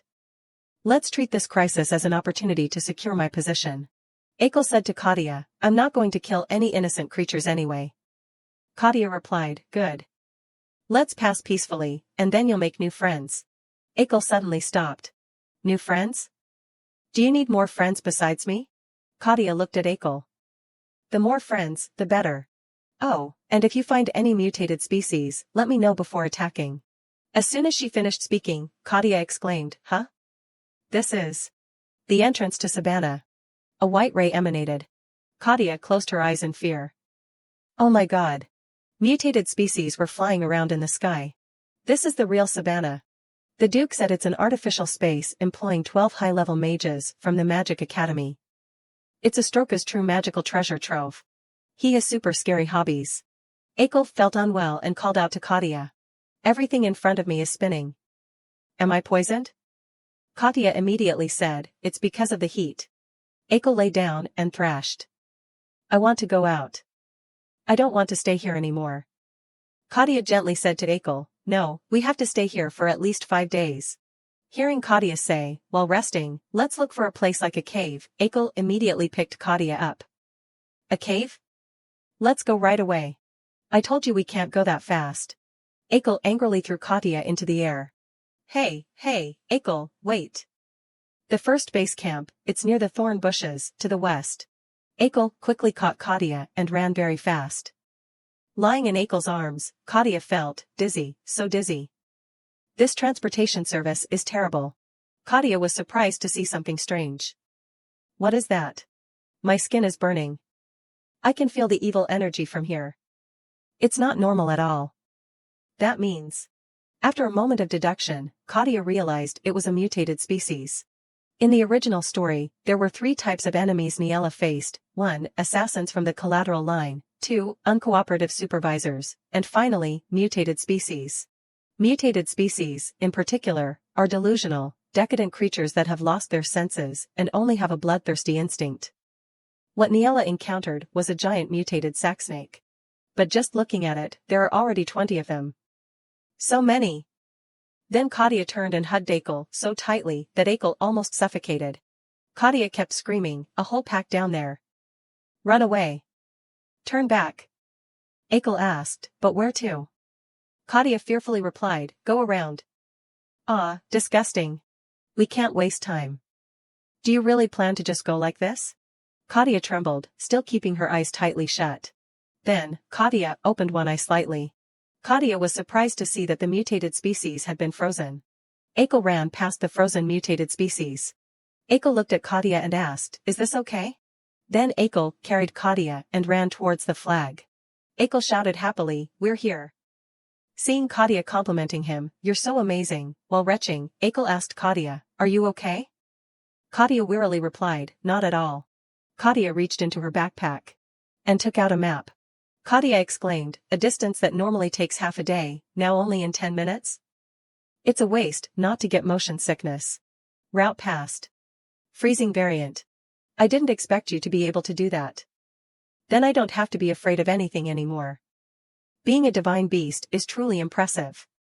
Actually, you should be at the top of the list of magical creatures. Suddenly, Achel hugged Kadia and said, besides me, you have nothing to worry about. Achel leaned on Kadia's shoulder and closed his eyes. It seems the weather is still hot. Placing Achel down, Kadia took out the badge to contact the manager in charge and looked at it. The appearance of the mutated species is even earlier than Niella's time, and the only person who can intervene is the manager. Surely one of them is acting abnormally. Kadia gently pressed the badge. Sir Lucas, please begin to act. The next day, Achel carried Kadia on his shoulder. Kadia struggled, just you wait. I'm going to tell the Duke everything. Achel said to Kadia, look at the number of mutated species. Is this reasonable? It's like all of Savanah has been taken over. Kadia thought, to catch a little girl and mess up the Duke's private place like this, aren't they afraid of angering the head of the family or something? But no, there's no way the Blasco collateral line is that stupid. In that case, there's only one possibility. He already knows that Achel is the master. Someone in the collateral line closely connected to the capital arena must already know. Achel, standing next to me, is the undefeated divine beast of 14 consecutive matches. But Achel's true identity probably hasn't been revealed yet. If it were discovered, the White Order would have captured him long ago. Achel yelled, I'm so annoyed. It's so hot. And how long are they going to keep chasing us? Extremely annoying. Kadia spotted a cave and said. How about we rest for a bit in that cave over there? There's shade there, so it should be cool. Achel happily said, that's good. Upon entering the cave, Kadia held Achel's hair. Tie your hair up. You leaving it disheveled like this will only make you hotter. Should I cut it? Achel shouted, no way. Cutting hair?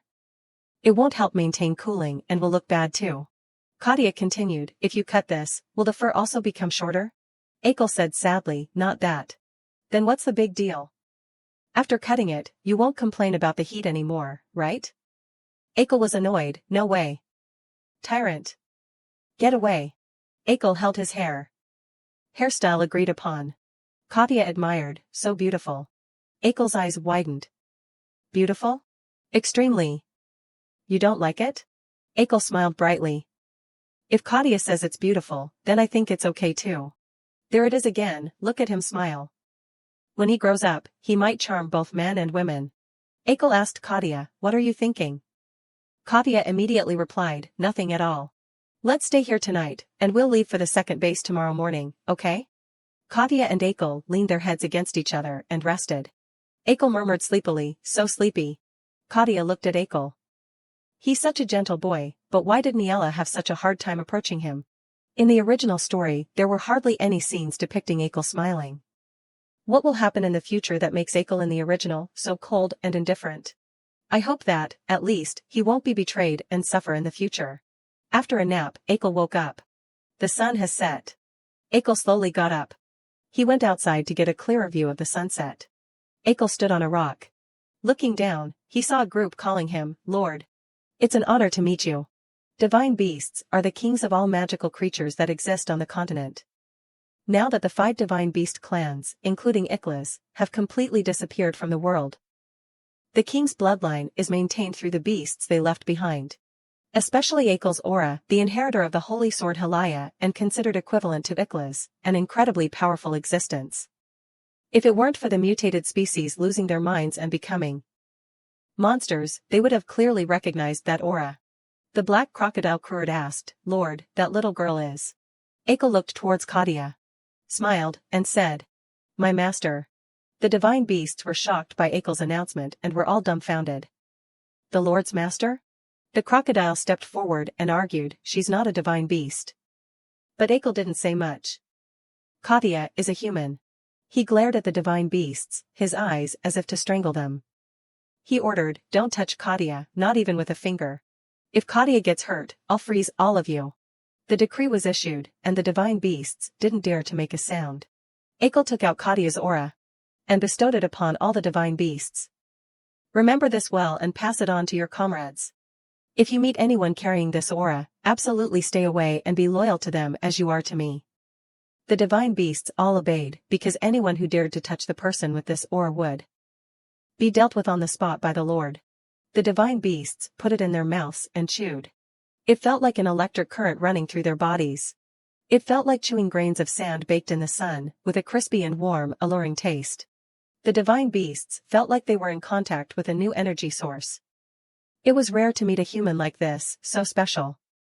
One divine beast couldn't help but exclaim. Another divine beast spoke up to remind him, hey, be quiet. The Lord will get angry. Just as expected, Achel looked at the 2-horned divine beast as if he wanted to devour him alive, making the other divine beasts terrified. Putting that aside, Achel asked about something else. He asked the divine beasts, why are there so many mutated species here? The divine beast reported all the information. About 2 weeks ago, an August from the lake suddenly started to mutate, and since then, the numbers have been increasing. Achel pondered upon hearing this. Only in 2 weeks? That's too fast to be considered a natural mutation. The divine beast continued, therefore, we suspect human involvement. Perhaps they sprayed a special pheromone combined with magic.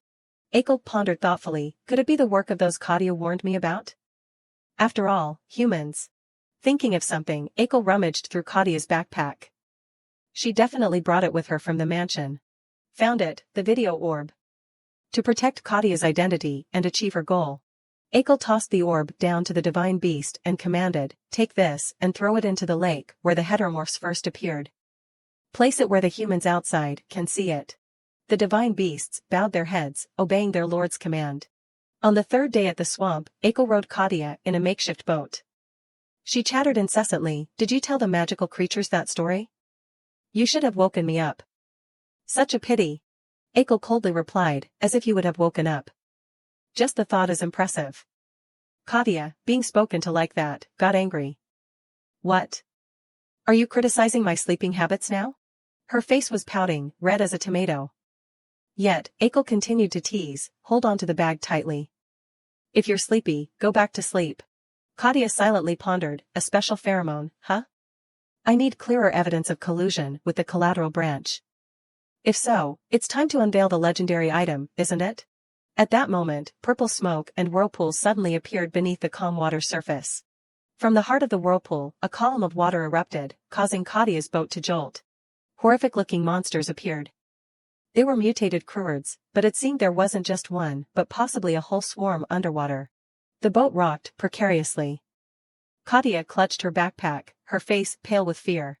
She thought she was going to fall into the water, but her landing spot was a block of ice. Achel had saved her from a disastrous fall. Despite rescuing the damsel, his tone was unpleasant. "Who would be foolish enough to spray pheromones like that? Sometimes you humans are so baffling." Kadia asked the divine beast in surprise, "How do you know it was a human action?" Achel explained, "Their skin is red and scratched all over. Someone forcibly rubbed the special pheromone on them. Those scars don't appear naturally on heteromorphs." Kadia seemed to understand a new truth, her face filled with excitement. "Oh, that's easily verifiable evidence." Achel gathered spiritual energy in his hand, wanting to freeze the entire swarm at once.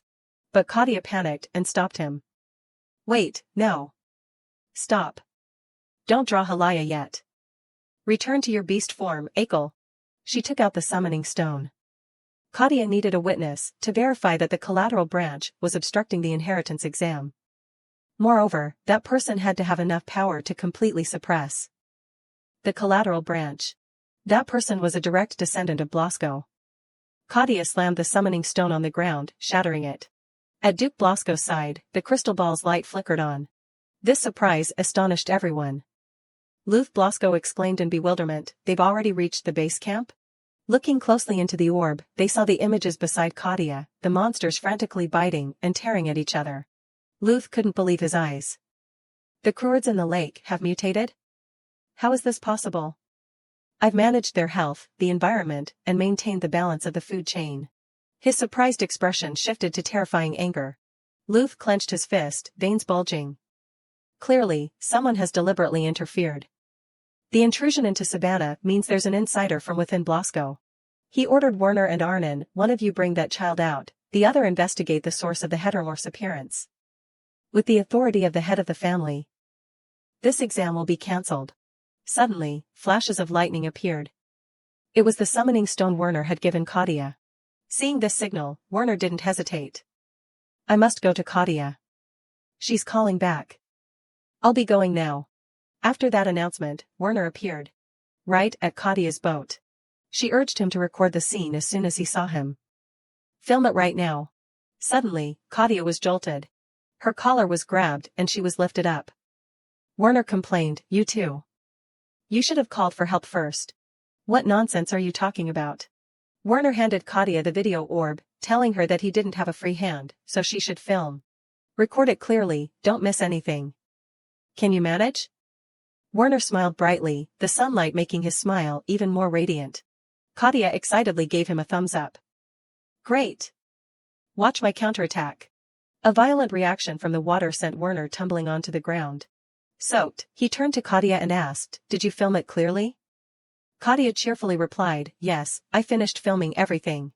Werner asked with concern, "Are you hurt anywhere?" Kadia quickly replied, "No, sir." "How about you, young master?" Werner felt a little disappointed every time she called him young master.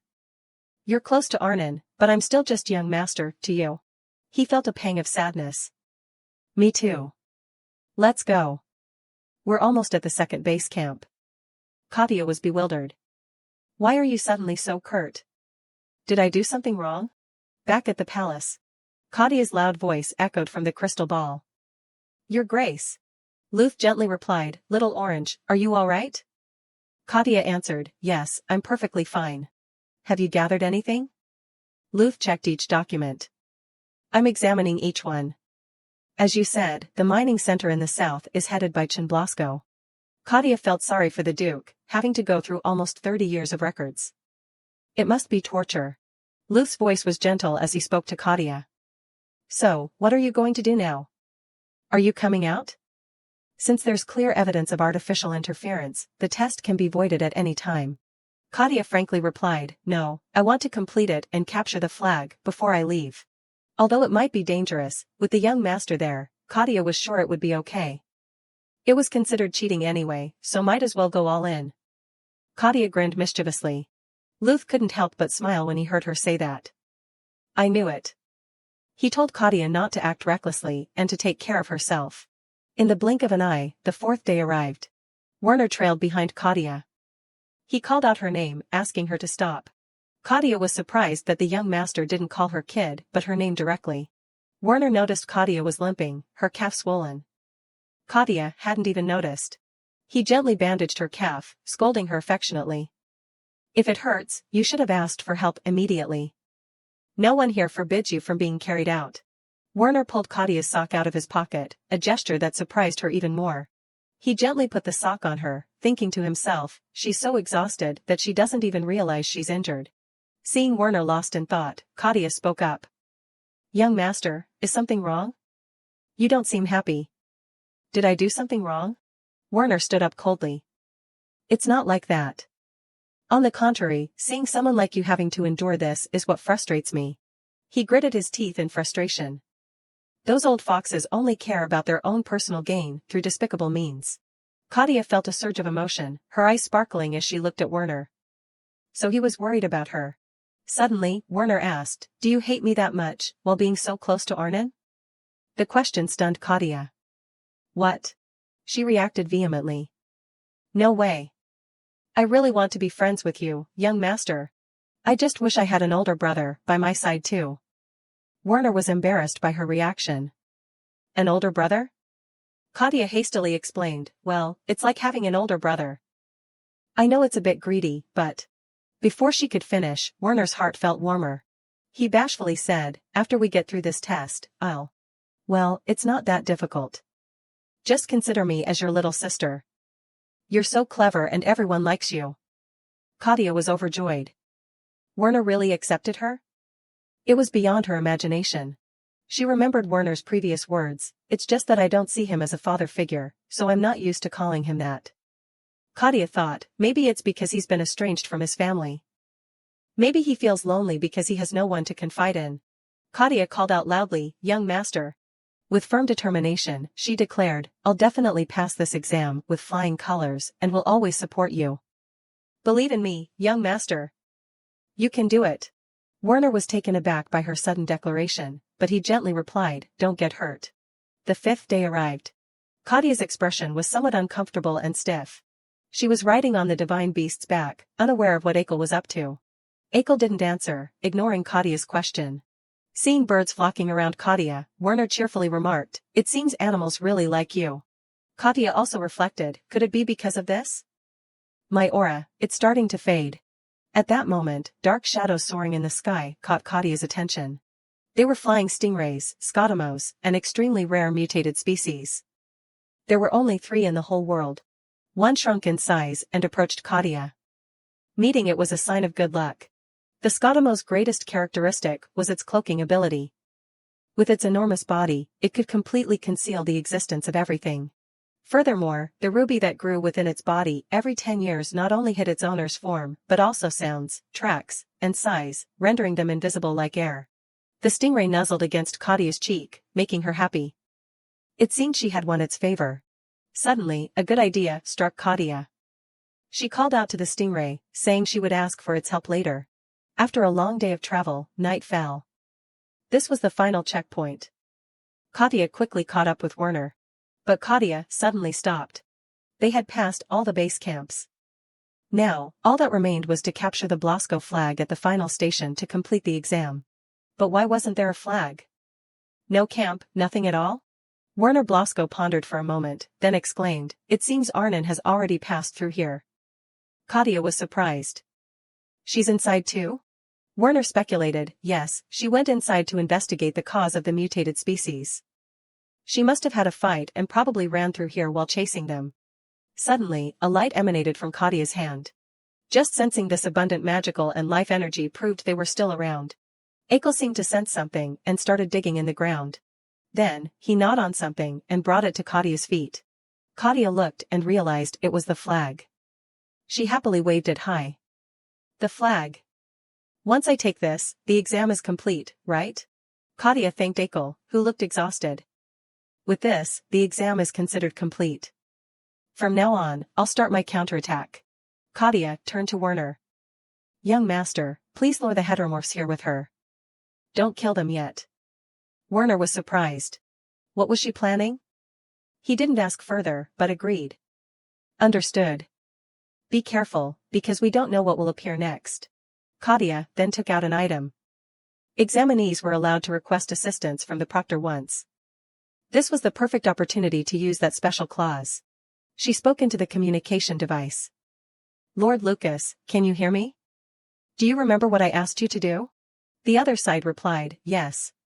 All those people, including Blasco, who acted suspiciously or tried to contact the outside within the past 4 days have been apprehended."